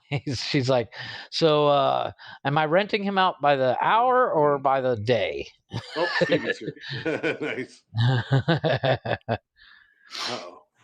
Stevie's here. That means you're in trouble. Oh, yeah, well. Yeah. Well, I mean, that's the thing. I think, she got spoiled by a certain other podcast that she'll call in and they'll dote all over her. Yeah, well, and then you just because we can't do that yet because we don't know how. You just call her bro. I will. I mean, I will, but it's my, I should. She's my girlfriend. But you're just like, hey, what's up, bro? What's up, dude? What's up, dude? Yeah, exactly. I don't like coming in here because your co-host doesn't tell me how hot I am, and then he wants to bang me. Yeah, exactly. I'm not that guy. Yeah, you're just a bro. Calm down, Steve. No. I mean, you seriously go by Stevie. How am I not supposed to say bro? But again, on the podcast on the subject of shit flying down from the plane. On the subject of shit or piss or whatever. My mom says I'm here. What's up, Mom? I can't read it because it's backwards. I'm going to move this over here. I can actually see. Summer, she just did this emoji. She just threw her hands up. Whatever. So here we are. We're trying to have fun and do a podcast and get all of 4 listeners on a good day. Right. A toilet reviewer gains a large following online. A toilet reviewer? Yep. Rachel Dixon has rated over 100 toilets across the globe and has been christened Mrs. Lou Review by her friends. For all the things to be known for, you're like, Walmart's got the best shitter. Yeah. So it says Rachel Dixon is known as Mrs. Lou Review. And again, it's out of England because they're saying Lou. Right. To her friends, and has shared her thoughts on 119 toilets in restaurants, pubs, entertainment venues. That was going to be my next question. Is she like going into hardware stores and go, if you guys want American Standard or you want, this brand or this? No, she's literally saying this truck stop is the nastiest toilet I've ever been in, and the one at Lowe's is immaculately clean. Yeah. Well, she's not American. Okay.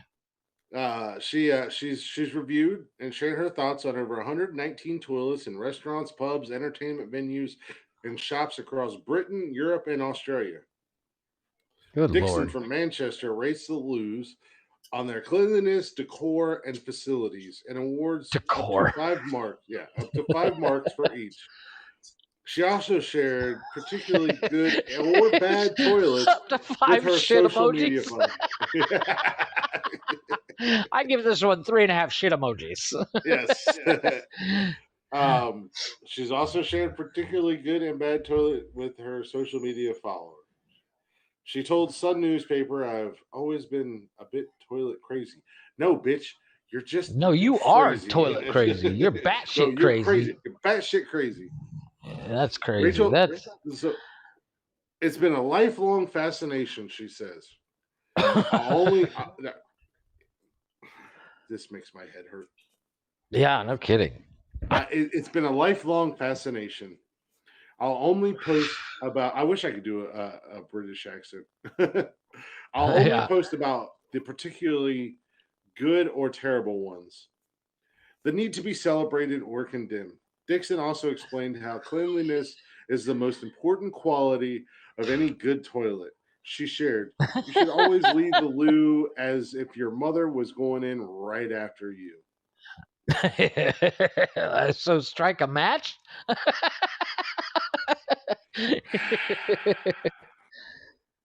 You know what? Bitch, you crazy. I can see, you know what? Here's the thing. The genius of it is she has probably zero competition. No, yeah, there's absolutely nobody that's out there that is trying to It's trying to upstage her, take her crown, so to speak. This is the world we live in. Yes. Somebody please stop this ride and allow me to. Well, here's my question. How old is this chick again? I don't know. It doesn't say how old she is. I guarantee you she's a millennial. I doubt she's like some, 45-year-old woman. No, she's more than likely Gen Z. Yeah. And apparently I make Summer's head hurt. That makes my head hurt. She's got to do a shit emoji review. That would make it that much better, She has legitimately gotten famous and popular and become a influencer. Ugh. And I just did air quote emojis for those of you who are listening to this on Spotify. Because she reviews toilets. Bathrooms. Bathrooms. Well, I don't think it's just the toilet. It can't be just the toilet. It's got to be the bathroom. Because she did say decor. Your mom says, "I wonder how many followers she has. If she has more than one, she has too goddamn many." Yeah, well, yes. That would be something. Look her up on Google. Google that chick. No, you'll go follow her. And then next time we go live, you'll be like, "I follow her. She's actually pretty good, and I like her." We should tell her to do a podcast, and let's invite her to the podcast, and we'll interview her. She should come on our podcast and interview us. Shut up, Jeff.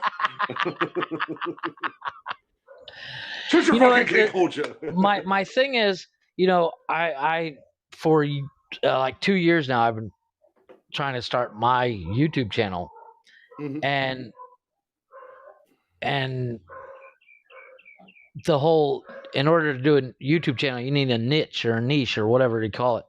Yeah. She's found hers. You got to give it to her for that. Oh no, 100%. She's definitely found her calling. Target audience or whatever you want to call it. I don't know who's worse. I don't know if it's her or her followers. Follow her. Yeah. Well, I don't think they're like religious followers, like they're, as in like, oh, she's got a new review up, let's go. I doubt it's that. It's more of a. I'm pretty sure they are. There's got to be at least one. It's like, she's got a new review. But I mean, maybe if you had IBS or something, that would be interesting. No. Irritable bowel syndrome, where you're like, oh, I gotta go to the bathroom now, but she said this toilet sucks, so I'm gonna go to the one across the street. But but that's if you have IBS, there's no, oh well, she said this bathroom's terrible, so I'm gonna go find. No, when you gotta go, you gotta go. Amen to that. There are, since it rained, we got freaking these weird fly things. They're not quite moths, but they fly like moths, and they're coming in my bedroom. I gotta get them out of here. Flamethrower. Yeah. Something. But they're as you asked me earlier about my ants in my yard. I told my wife, I said, let's just burn down the house and we'll get a new one. Get the insurance and we'll get a new one without ants. Yeah, you asked me earlier and you're like, hey, I've been meaning to ask you, I got ants, blah blah blah. What should I do? Flamethrower. And you're like, no, seriously, like I need. No, but it's like they're not in the house, but they're in the yard. And yesterday, when Frank was here and we were out drinking by the yard, we were out leaning up against my car drinking, and he stepped in the wrong part of the grass for 30 seconds, and he's like, "Holy shit! I just got bit by something." I was like, "I guarantee it was an ant." Another koozie. Hello. You sexy son of a bitch. Yeah, no. So, yeah, more than like, well, in most cases, I mean, outside of fire ants, which was what it sounds like you have, right. In pest control, I did bite there. One bit me today. Yeah. One bit me today, and they're kind of black. They're black ants, but they're small. We're not there to treat exterior problems. We're there to keep the shit out of your house. If you want something done outside of the house, minus the normal exterior treatment, it costs extra. So, can you see that? Can I see what? That's the. What do you want me to do? You want me to identify? That's the things that are flying in my house. Yeah, identify that. That is a southern pain in the ass bug. Norwegian crown moth. It feeds off of human brain cells. Which is what I don't know what the hell is bothering me for then. I don't fucking know. I can barely see the goddamn thing. I see a black thing with wings. Yeah, identify that piss guy. Yeah, you're the bug guy, not me. I think I got the last one that's in the house. I'm not very good at identifying bugs, but I am really fucking good at killing them. I'll kill the shit out of them. Absolutely, will kill the shit out of them. Yeah, I have no problem. Bugs don't bother me though. Cam, I don't know if you're still in here or not, but it'd be cool if you were still in here, because I'm gonna go ahead and put you on blast. There you go. Cam said you're fucking boring, man. Yeah. He said your co-host is fucking boring. I'm swatting at bugs. So I don't know if he's still here or not, but he was in here. He don't message me on Messenger. Say it in here. Yeah. Be a man. Say it to my face through a text. our guy Mark finally decided to show up. There Mark he is. Hasn't been around for the last couple of podcasts. He's probably out there hunting down the Loch Ness penis. I still find that hilarious. He hasn't been in one of our lives since we talked about the Loch Ness Monster being a giant whale penis. Yeah, So we've destroyed his whole worldview. He's like, I've wasted my life. He's like, Glick and Jeff said that the Loch Ness Monster is a whale penis, and I have dedicated my life to tracking down the whale penis. A giant dick.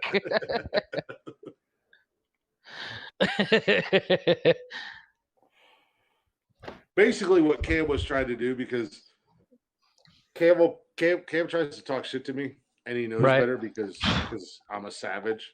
And you can take it as good as you can receive it. Well, no, I'm a savage, and I'll go right for your soul every time. So instead of coming at me, he was going to come at you, but he hit and ran because he was scared. Okay, here he said something. Somebody said something. Hey, you haven't been getting the notifications. My ass, you haven't been getting the notifications. It's on. It's on like 9 different things. I share it out to like every. I shared out this episode, and I might get in trouble for it. There's a Facebook page that I follow because I live in Newark. Right. And there's a Facebook page that's called Newark Glory Hole. Yeah. because Newark is kind of a shithole, and if you go to the opposite side of town, Newark. If you go to the opposite side of town from where I live, to the east side, it's just fucking ghetto trailer park method garbage. So, like, I live on the west side, so it's cool. Like, we're cool over here. You know, we got common sense. Over there, they didn't got everything else is retards.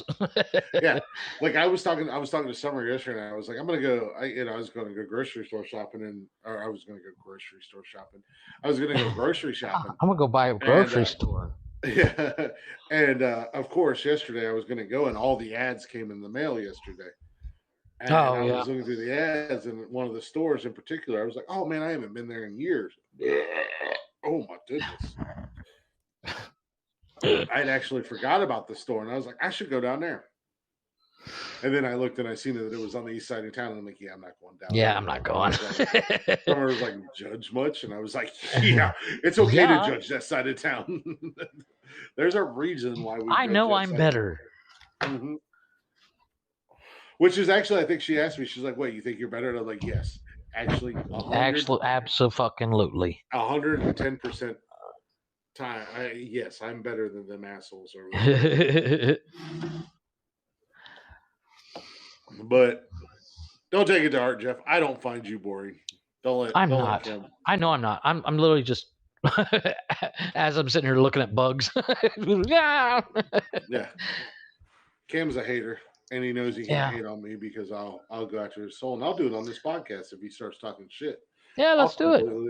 I'll completely destroy. Somebody said who? Who? Cam. No. Oh, Summer knows who Cameron is. Oh. But Cam sent me a message that said that Jeff was boring as hell. Yeah, go ahead and explain it to her. I have to run to the John. I'm floating here. And Cameron said, "Don't hate me for this, but your podcast partner is boring. You're the whole show," which I can appreciate that, the fact that he gave me love, but don't hate on Jeff. And if you're gonna do it, at least do it in the comments where we can have fun with it. But I said that I will roast the absolute shit out of Cameron. I'll roast the absolute shit out of anybody, minus Summer, because Summer will stab me, and she also does dirty things to me. So I don't want her to ever stop doing the dirty things that she does to me.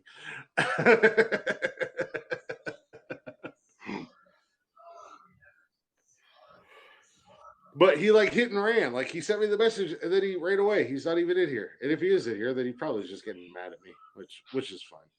He can be mad at me. He drives me crazy. He annoys the piss out of me. But I love him to death. So I mean, there's that. You should never go to the bathroom, and in the background, should anybody ever hear you go, "Oh shit." No, as I came back, I was like, because I literally think I've just lost 10 pounds of water weight. That was like a lot. Speaking of going to John. Yeah, you gonna run down? Well, I'm gonna go grab me a couple beers. Yeah, go ahead. And then I'm gonna go. Yeah. Well, just don't do it like you did with the message you sent me before we started. Jesus. What? You didn't like that? I literally, for those listening and watching, I guess, before we go live, Chris will message me or I'll message him, hey, what time you want to go live? And he literally sends me a message back. He says, what time you want to go live today? I said, let's do it about 4:30, blah, blah, blah. And about 20 minutes before we go live, I'm like, hey, I'm ready when you are. And he sends a message back, yeah, I just need to grab a couple beers, and you start hearing piss fog. And I'm like, Jesus. Like he did an ASMR of him pissing. Hey, I got a strong stream, brother. Fucking fire hose. But it was, but the funny thing is, I was setting up while listening to you, and I'm listening to your message, and I don't have my headphones plugged in yet. I put my headphones on, and just as I plug in is when you start pissing. So I goes from, yeah, I'm almost ready, to as soon as I click, I just get piss flying through my ears, the sound of piss flying through my ears, and I'm like, whoa, didn't see that coming. Not at all. A strong stream is a sign of a healthy individual. Imagine, just think. Well, you don't actually. I mean, I guess you could think about it if you want, but I don't want to think about you pissing. No, I don't have to think about me pissing. You think about the other thing that comes out of there. Yeah. I got such a strong piss stream. It's like when, there's no wonder why you have so many kids. My buddy Frank, his girlfriend's pregnant, and I said, dude, you need a TV. Because there's your problem right there. Oh, Anthony Davis, what's going on, man? Hey, there he is. Brother. I was actually watching. I think he was in a live last night. They were playing Uno. I was in there for a few minutes. But, one of my friends. Yeah, go ahead. I was gonna say about a strong stream. Now imagine when the old blast off and old summer. Well, that's what I said. Man. No wonder why you have so many kids. Yeah. Whole summer, she's a champ. She never misses a drop. Oh, nice. Nice. There's an image I won't get out of my head for a while. I'm not complaining, and I'm not making fun of. I love it. I'm a man and hand to the heavens above.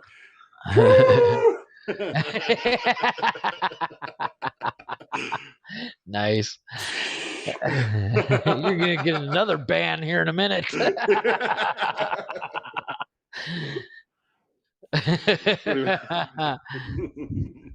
Nice.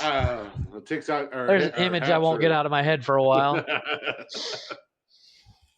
I'm scared. Hey, you know what? She is proud of it. I'm gonna give her a high five. Good job, baby. Hell of a catch. Hell of a catch. Yes, because that's what I do to my wife. High five. No, don't kiss me. High five, but don't kiss me. Go rinse your mouth out. Let me get you some mouthwash. Go get some. High five. No. High five. It's like it's like one of those. That's like one of those. It's the bottom of the ninth, down by one. Or, you're up by one. The Babe Ruth comes up to bat, and everybody backs up.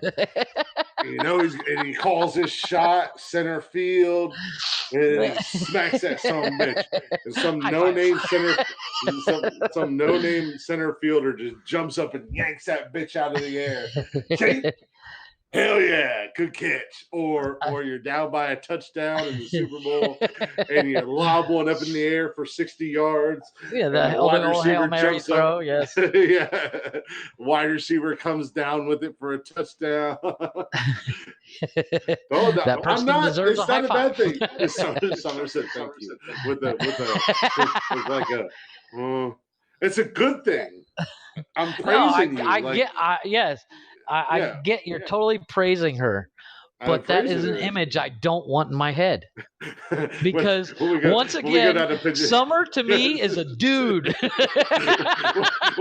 when we go down to Pigeon and the high five after just solidifies the whole dude thing. When she gets up to walk out of the room, I'll slap her on the ass. Good game. Good game. Good game. High five. Which I mean, get your head in the game. Which in all honesty, 100% all honesty, that could go both ways. Because it could be received like the high five thing you're talking about. Yeah, can be received excellent. Like she's like, yeah, right on, or she's like, I fucking hate you. No. It goes both ways because she knows that I go ears deep when I do what I do. Well, again, yeah. Back to your TikTok video. Mm-hmm. I'm an old man. Yeah, I am too. You think I'm not doing that for you. I'm doing that for later on. No, I do it because I do too. It has nothing to do about later on, but it does. There's something about her getting the big O that is just like, fuck yeah, I did that. The high five is like, bless your heart in this. Ouch, Anthony. What do you say? Bless your heart, what? Anthony said the high five is like, bless your heart in the South. No, the high five is a good job, man. We're not doing that. It's a good job. Like, hell yeah. Yeah, I never, in the sports I played, I never done something good in a sport and gotten bless your heart. Bless your heart is more like a oh, you poor thing. Yeah, exactly. That's when you see the 3 foot tall guy come up to going up against Floyd Mayweather in a fight. You're like, oh, bless his heart, he's gonna get fucked up. He's about to get fucking wrecked. And Anthony, my girlfriend, she's 100% born and bred in the South. She her. So trust me, it's not a bless your heart moment. It's a hell yeah. Oh. I'm still laying on the bed. I can barely raise my hand to do that. My soul has left my body. Lift. Can I have my soul back? Woman, give it. I'm like, hey, grab this right here on my wrist. High five yourself. Help me up because my back hurts. High five yourself. I have nothing left in me.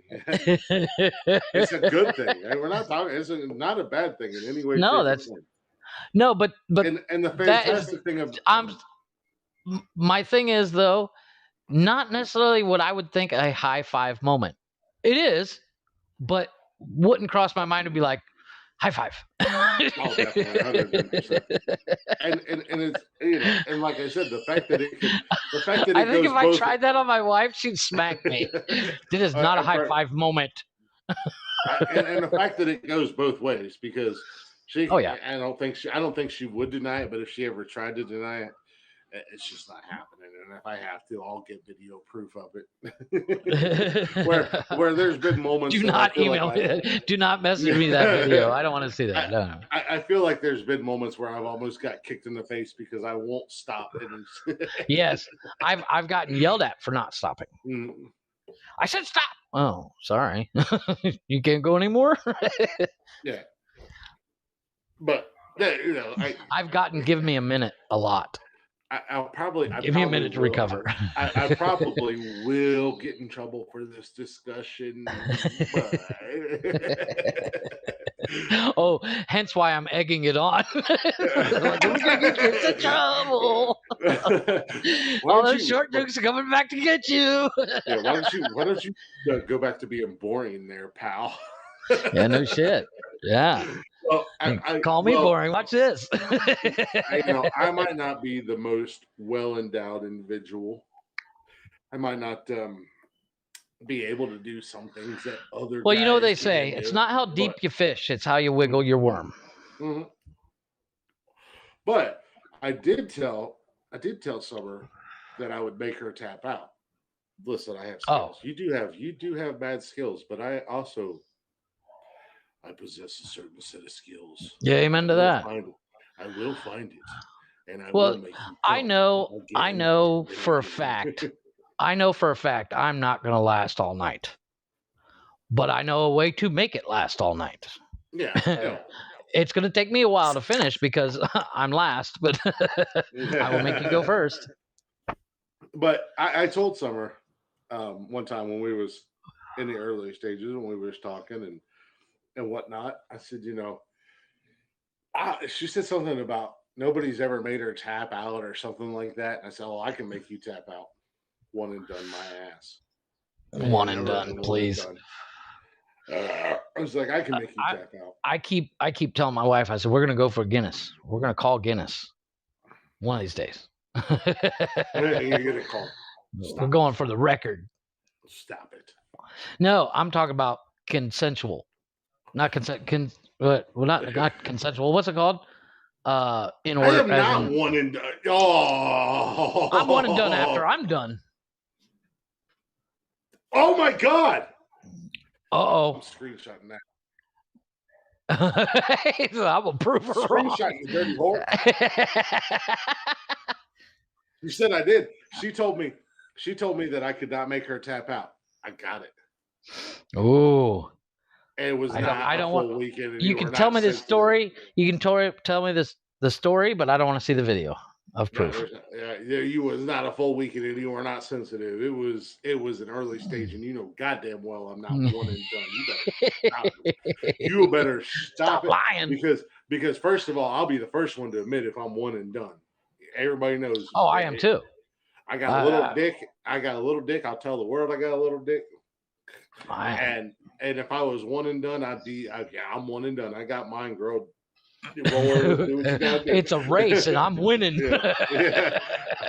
Hashtag I'm fucking Dale Earnhardt up in this bitch. You ain't first, you last. There you go. No, I made you tap out. It was not a long weekend. She was not sensitive. I made you tap out early on in the game. I've had my wife tap out a couple times. But not bragging, but once again, I will literally go until I'm told to stop. Yeah, I've made Summer tap out a couple times, but I also it's okay. So this is so weird.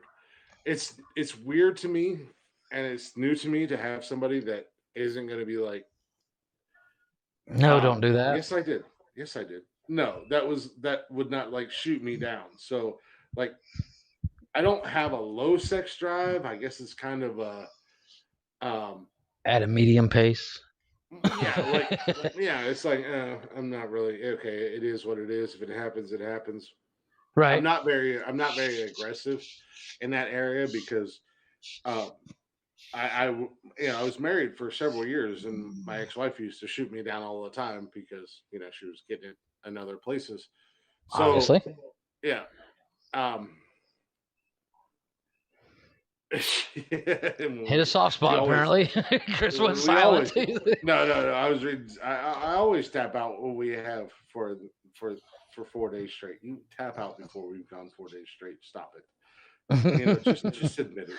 Just give me my kudos that I deserve. Throw the dog a bone here.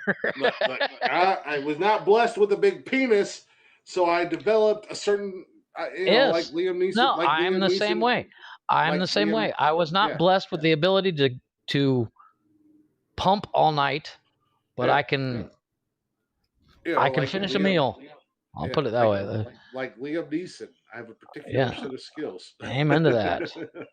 If Liam Neeson was in a porn, it would. He would literally be saying, "I'm." He's staring with her legs spread, going, "I'm." I will find you. I will find you, and I will make you come over and over and over and over again. so like like I said, I was not blessed with a very large penis, but I was blessed in the fact that I knew that, and it was like, okay, well, I have to develop other skills. Well, that's the whole thing. Guys, well, like girls will sit there and say, "Oh, I don't like my nose," or "I don't like that." Where guys are like, "Oh man, I think I got a big nose. Ah, fuck it, whatever."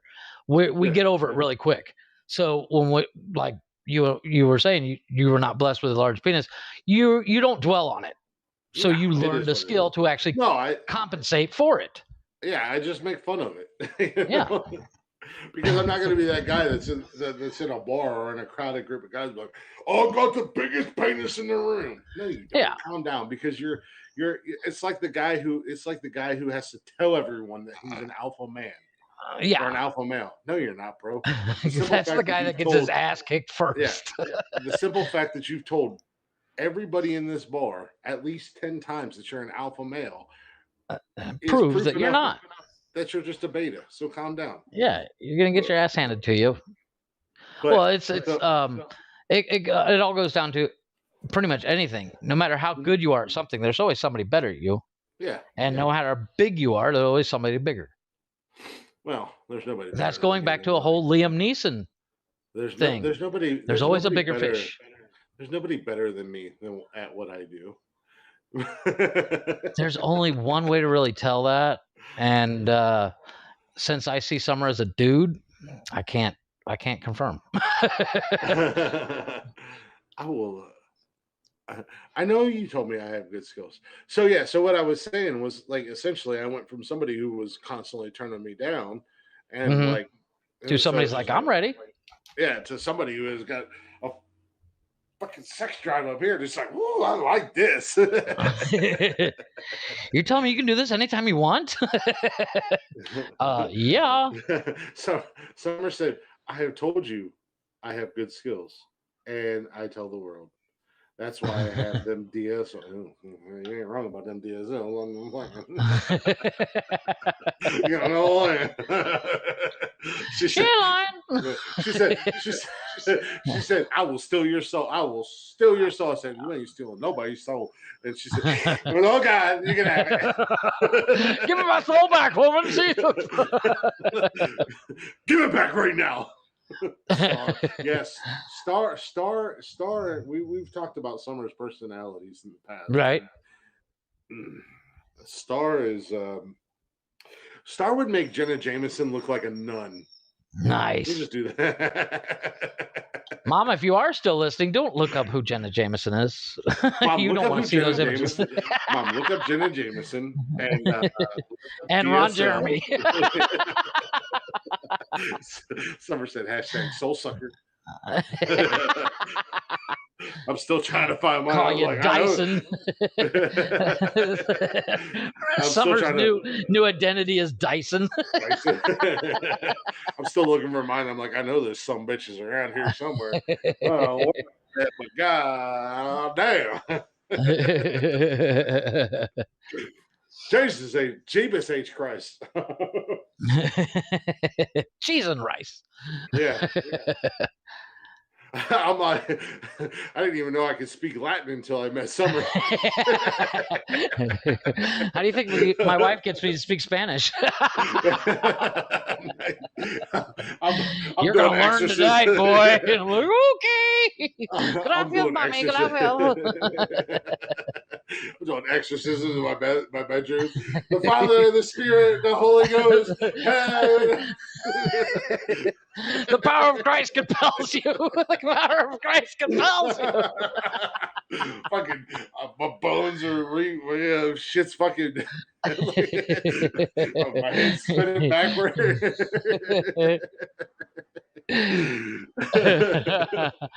Why is Chris sitting on top of in the corner of the ceiling? Oh well. I don't know. Yeah, here comes Glick doing a spider. I'm done. Summer said she's done.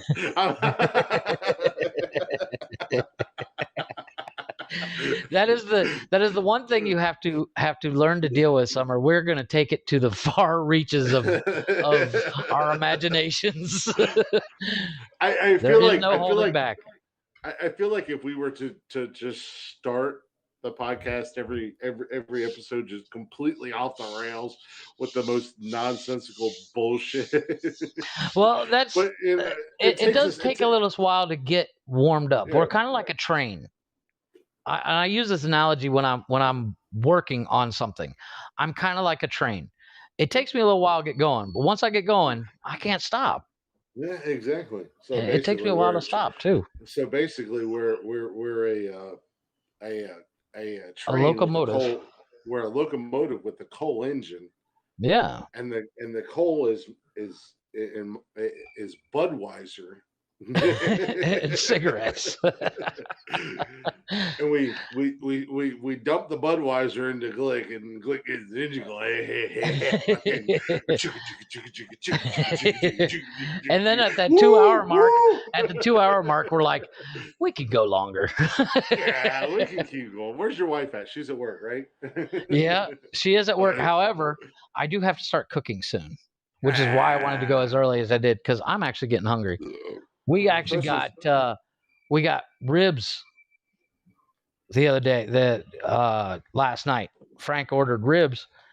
He's like, "Oh, what's something good we can eat? It's a lot of," and we got 1.5 kilos of. The best way to describe it is like Chinese spare ribs. There's no sauce on them or anything. They're not necessarily dry, but they're not soaked in barbecue sauce and all that stuff. They are amazing. And we ordered 1.5 kilos between. So what were they seasoned with?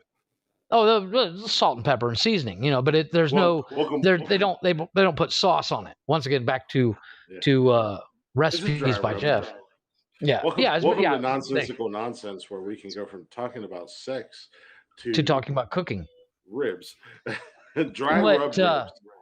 But there's no such thing dry as rub on it. There's no such thing as dry rub when it comes to summer. I'm just saying. But open them floodgates. We ordered 1.5 kilos. They brought us 1.5 kilos, and we ate about 0.5 kilo. So I have 1 kilo of ribs in my fridge that I just need to heat up. You got to stop with this kilo bullshit. Sorry, 2 pounds. Oh, so you got another whole 1.5 pounds of. They're probably seasoned with dry tea leaves. 1 kilo is 2.5 pounds. So you still have 2.5 pounds of ribs. Yeah, give or take. I don't know. That's not right. You run downstairs. I'll keep talking. Run downstairs. Put them in the oven. Turn it on. Turn it on. No, bake, put it on low. Well, see, if the easiest reference I do for kilos to pounds is from the movie Blow with Johnny Depp. Never seen. Because he's really excellent movie. Right, he crosses. All, don't fucking judge me. You haven't seen The Fly. Okay, yeah, but literally, The Fly is not based on reality. Yeah, it is. The movie Blow is because Jeff Goldblum turns into a fly. Summer has to poop. Nice. Make sure you play your poop song. Yeah. Parker, our youngest son, every time Summer goes to poop at the house, he tells Alexa to play the poop song. Nice. Oh, speaking of which, don't let me forget about this, but we're going to play around with Alexa, because I discovered something. Tell me about your ribs, but I discovered something about Alexa in our podcast. Well, no, but the reference that I do from kilos to pounds is in the movie Blow. Johnny Depp's character lands at an airport with 50 kilos, and he said that's 110 pounds. So basically, 1 kilo is 1.5 pounds. Something like that. It's like 1.2 pounds or something like that. 1.3. I'm just gonna dumb it down for me, and I'm gonna double a kilo. And any of you mathematicians out there who have a problem with it, you can lick my asshole. Yeah, that's basically how I figure it. But it's like 1.5. I call it about 1.5 pounds. So we ordered 2 pounds of ribs last night, and we only ate about half a pound. Nice. Well, so, like I said, go throw them in the oven, put it on low. Tell the kids in about 5-10 minutes it'll be warmed up enough to where you can eat them. And your son's old enough; he can pull them out and bring happiness up here. And let's keep bullshit. Burn the house down. But Anthony said, "Hang on, burn the house down." Anthony said they were probably seasoned with dry tea leaves. A lot of people do that. So I don't know what they're seasoned with, but here's the thing that kills me. They're amazing. Yeah, I was looking at Anthony's comment, and when I was looking at it, it says there's 15. Welcome back, Leslie. It says there's like 15 people watching us on Haps or whatever, and we've gotten 6 hearts and likes and this, that, and the other thing. Why don't these people ever? Why don't you talk to us? Just fucking say something, man. Yeah. Besides the people that say something all the time, if you're watching right now, somebody's. 5 kilometers. Somebody's fact checking us.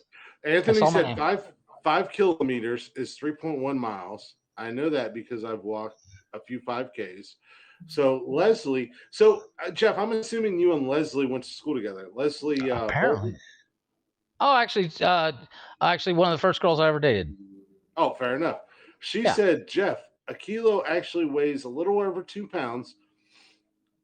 Well, there you go. So would have made it as a drug dealer at Laughing. So I was right and you were wrong. Oh, well, there you go. Well, like I said, I literally go off the reference. I go off the reference from the movie Blow. 50 kilos is 110 pounds. No. Suck it. I was right. You were wrong. Suck it. Suck it. But it all comes down to. I'm smart and you're stupid. When you say you order a kilo, it doesn't sound like a lot, but then it shows up and you're like, holy shit, this is a ton. Nope. Only thing I took from this was I was right. Yes, I would have made a terrible drug dealer. We get it. Leslie hit us with. I think this was directed at you and not at me, but it was 4 face palm emojis. Yeah, which makes sense. I am a god. I am a god. Bow down and worship me. Go put your ribs in the oven and come back. No, I actually do have to go because I got to get stuff ready because we can't just eat ribs. I got to make something else with it. Oh, this guy's got his panties in a bunch. I'm gonna go live. I'm gonna do a live. And there you go. I'm just gonna talk shit about you the whole time. That's fine. That's fine. I'll be busy cooking. I won't see it. No, you'll see it. You'll see it. It'll pop up. I'm somewhere. Somebody will fucking tag me in every fucking channel. I will in summer. Cause just a pussy, you won't fucking keep going. Well, the problem is like with my wife not being home yet. With my wife not being home yet, the kids are downstairs by themselves, which means I'll get downstairs and the house will be destroyed, even though I spent all day cleaning the fucking thing. Go downstairs and get your dinner on the oven. Tell Kevin and Michelle to come up, and I'll hang out with let them take over. Yeah, I'll hang out with Jeff and Michelle. Actually, tell Jeff to set his ass down and let Michelle, because Michelle was a little. I think it's her name. Isn't her name Michelle? There, my mom chimed in. A kilo is 2.2 pounds.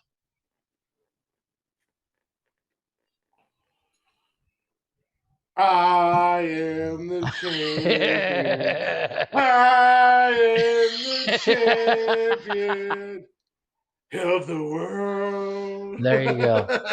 Yeah, you and your little dick. all you guys have to do from now on is just hashtag Glick is right. Hashtag Glick is right. Jeff is a dummy, and Glick is right. What are you gonna do? I never claimed to be the smartest person on this podcast. I don't even know what the hell you're talking about. I don't even know what the hell you're talking about. You keep talking about kilos, and then you want to try to dumb it, like make it scientific. And I'm like, we're just gonna call it 2 pounds from here on out. And then everybody's like, well, basically. Oddly enough, what I get confused is kilometers and kilos. When the conversion, I get confused. Obviously, I know what a kilometer is and what a kilo is, but what I'm saying is the conversion, I get confused. I don't know what any of it is. Because a kilometer is 1.5 miles. I'm American. We do miles. Or vice versa. See? Miles per hour. Yeah, the only country on the planet. Yeah, because we're America. We're the greatest goddamn country ever. According to Joe Biden. Hashtag 1 and 1. Hashtag 1 and 0. Hashtag 2 and 0 in World Wars. What? Greatest goddamn country on the planet. You don't like us? Say something. I'll punch you in your mouth. You think you're a grizzly bear? Well, America's Glick, and America will fight you. Slap the shit out you. Mike Mayo. Who the hell is Mike Mayo? Mike Mayo says 0.6. Mike 0.6? Okay, there you go. Mike Mayo, actually, he lives down here. He's from Texas. We didn't ask you. I believe. What is 0.6? 1.6 miles is a kilometer. 1.6 is a kilometer? Yeah. Is that what you said? Or 0.6 miles. Okay. No, it's 0.6 miles to a kilometer. Call it half. No, it's like a half a mile. We'll call a kilometer is like half a mile. We're rounding up. We're calling it a mile. Tell that to your speedometer. America. We're like undefeated in wars. You want to keep playing?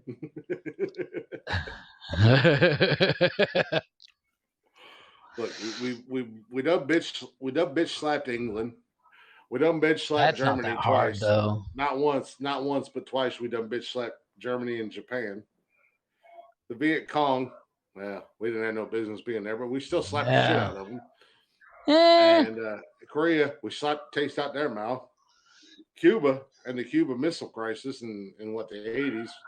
That just showed that Cuba were a bunch of fucking punks, and we're like, well, we give up. We shoved our dicks down their throat. Desert Storm. Welcome to the party, Iraq.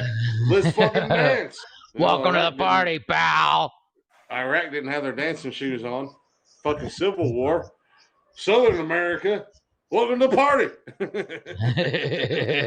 We'll fucking Judy chop them. We Judy chop the shit out of them.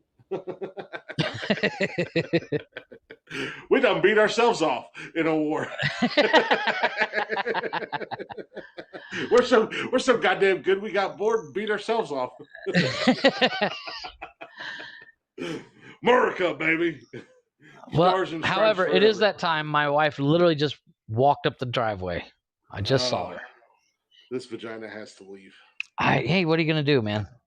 All right, I'll get a tampon. Hopefully, go get some vagina. Unlike you, where you'd have to go all the way down. I know. So. Yeah, well. Yeah, enjoy your wife falling asleep on the couch with their friend again. Yeah, no kidding, right? Well, hopefully her friend's not going to come over tonight, so she'll fall asleep next to me. Hey, baby, how you doing? So I was feeling thirsty tonight. You saw some redwoods tonight? Yeah, there you go. We should watch Hannah Montana. We probably will. It wouldn't surprise me a bit. Yeah, you're talking shit. Like, go ahead, go get you something. It's all the way down to the shit. I'm gonna go get me some Hannah Montana video. Meanwhile, your ass is watching Hannah Montana until you guys fall asleep. I'm feeling a little extra froggy tonight. I don't gotta work tomorrow. I think I'm gonna go grab my charger and I might jump back on Haps. Yeah. And then I won't post this. I'll post a solo. Because you're fucking boring. No, you're not boring. Yeah, don't believe the hype, Chris. Don't believe the hype. I'm believing the hype. Jeff is boring, and I can do this on my own. I'm going solo, you sons of bitches. No, Jeff is my guy. Don't dead air. Talking shit. I'm going to say something. The first hour is Chris going, so we're here waiting on somebody to comment. What's up? How's it going, guys? So look, my mom says what is 6.2 or 6.62 miles. I'm reading backwards. Yeah, we rounded up to a mile. We round up. Don't believe the hype. Don't let these haters come in here and shit on Jeff. He's my guy. Yeah.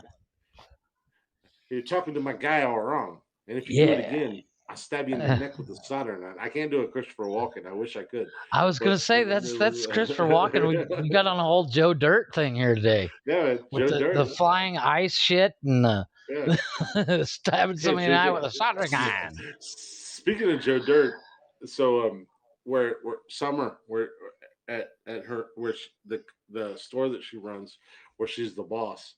Right. They have this silly board up, and it's like you have to put your name and I think your age and your aspirations and all this stuff. And it's like and your favorite quote. And I was like, oh man, I'd get so much trouble with that board because you're my sister. I'm your sister. I'm your sister. Because I was like I would put up Life's a Garden, dig it. She's like, and one of the guys that she works with, who I think I've only met this kid once, but I love this kid. He's awesome. He put up the whole Joe Dirt quote from where they interviewed him on the radio. Nice. And I was like, hell yeah. Did you see the sequel? No, I want to watch the first one. I've only seen the first one like once or twice, and I want to watch it again. But the sequel's kind of weak sauce. But does the sequel even have David Spade in it? Oh yeah, yeah. How often, Glick? How often do y'all do these podcasts? I can't keep up. Who said that? We do it Wednesdays and Saturdays. Typically Wednesdays and Saturdays. Cam. Oh, that's your hater, Jeff. That's your hater. That's all right. Fuck him. Confront him. Don't tell him. Don't tell him. Tell him what's on your mind. Tell him what's on your mind. Tell him how you feel. Let it say something in the comments. See what's. Bring it on. I don't care. Show me on the doll where he touched you. I will whoop that bunny rabbit's ass. You guys are about the same size, so. Yeah, there you go. He looks a little bit more pedophile than you, but. Once again, as long as I can run faster than him, I'm okay. That'd be an interesting foot race. I'm not fast because I'm such a heavy smoker. Nonsensical nonsense charity challenge. You could race Cam. I could fight a retarded kangaroo and a grizzly bear in the same night. I'm still saying that kangaroo video I sent you, that thing was jacked. It literally looked like miniature John Cena. Dude, with a tail. Dude, he was small compared to some of the other. Oh, I know, but he was jacked. There are some jacked ass kangaroos out there. And they're jacked, but they've never worked out once. Wait a minute. He said your best moment was the aquatic child abuse that you went through. Did you go through aquatic? He's talking about the dolphin shit.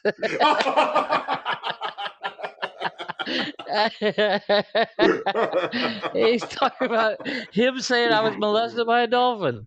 As I said, I will roast the absolute ever living hell out of anybody and everybody, and I will for your soul. And basically, if I can make a nerd reference, yeah, I am the Obi-Wan, Luke Skywalker. And Lord of the Rings.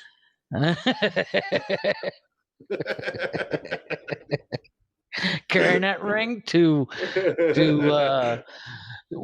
Winterfell, Yeah, they carried the ring to the Starship Enterprise. Yeah, but in Winterfell, which is a Game of Thrones reference. And they went through the closet door into Narnia to make it the winter. Mr. Tumnus. Oh, it's a gigantic scar. What the hell? You must have fantastic vision. Are you hearing that? Yeah, can you hear that? What is that? That's my wife sending me messages. Fantastic vision. Oh, it's a gigantic scar. What is she sending you a message about a gigantic scar? Because she's waiting for me to finish. Oh, it's a gigantic scar. Got her, you'll punish her. Tell her. I will steal your soul. Do this. Go.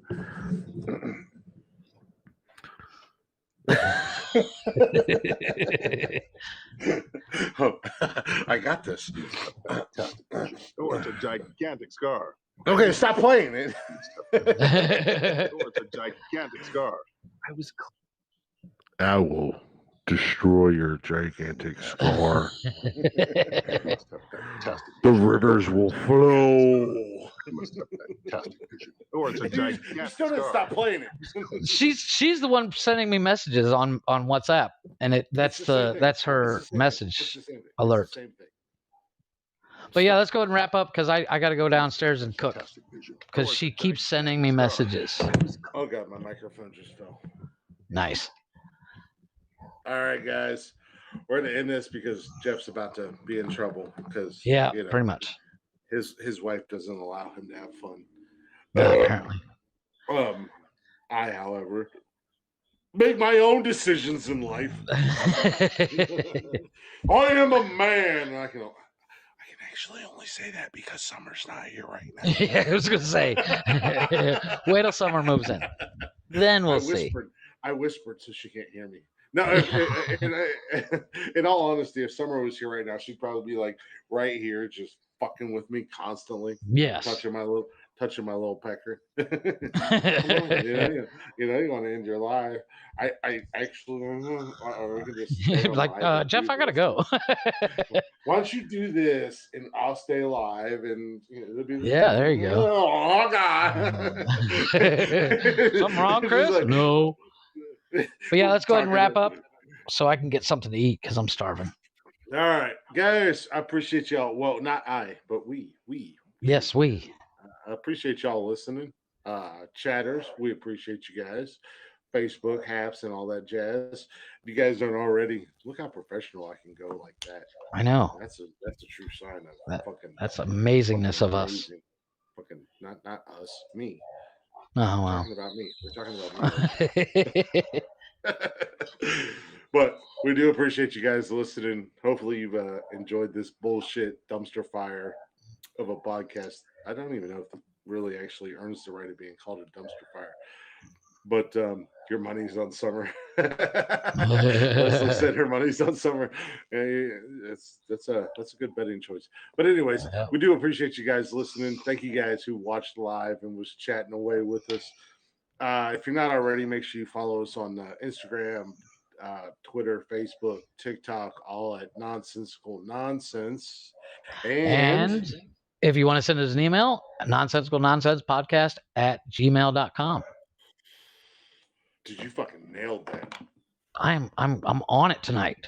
If you could do that every time, that would be. Oh my God.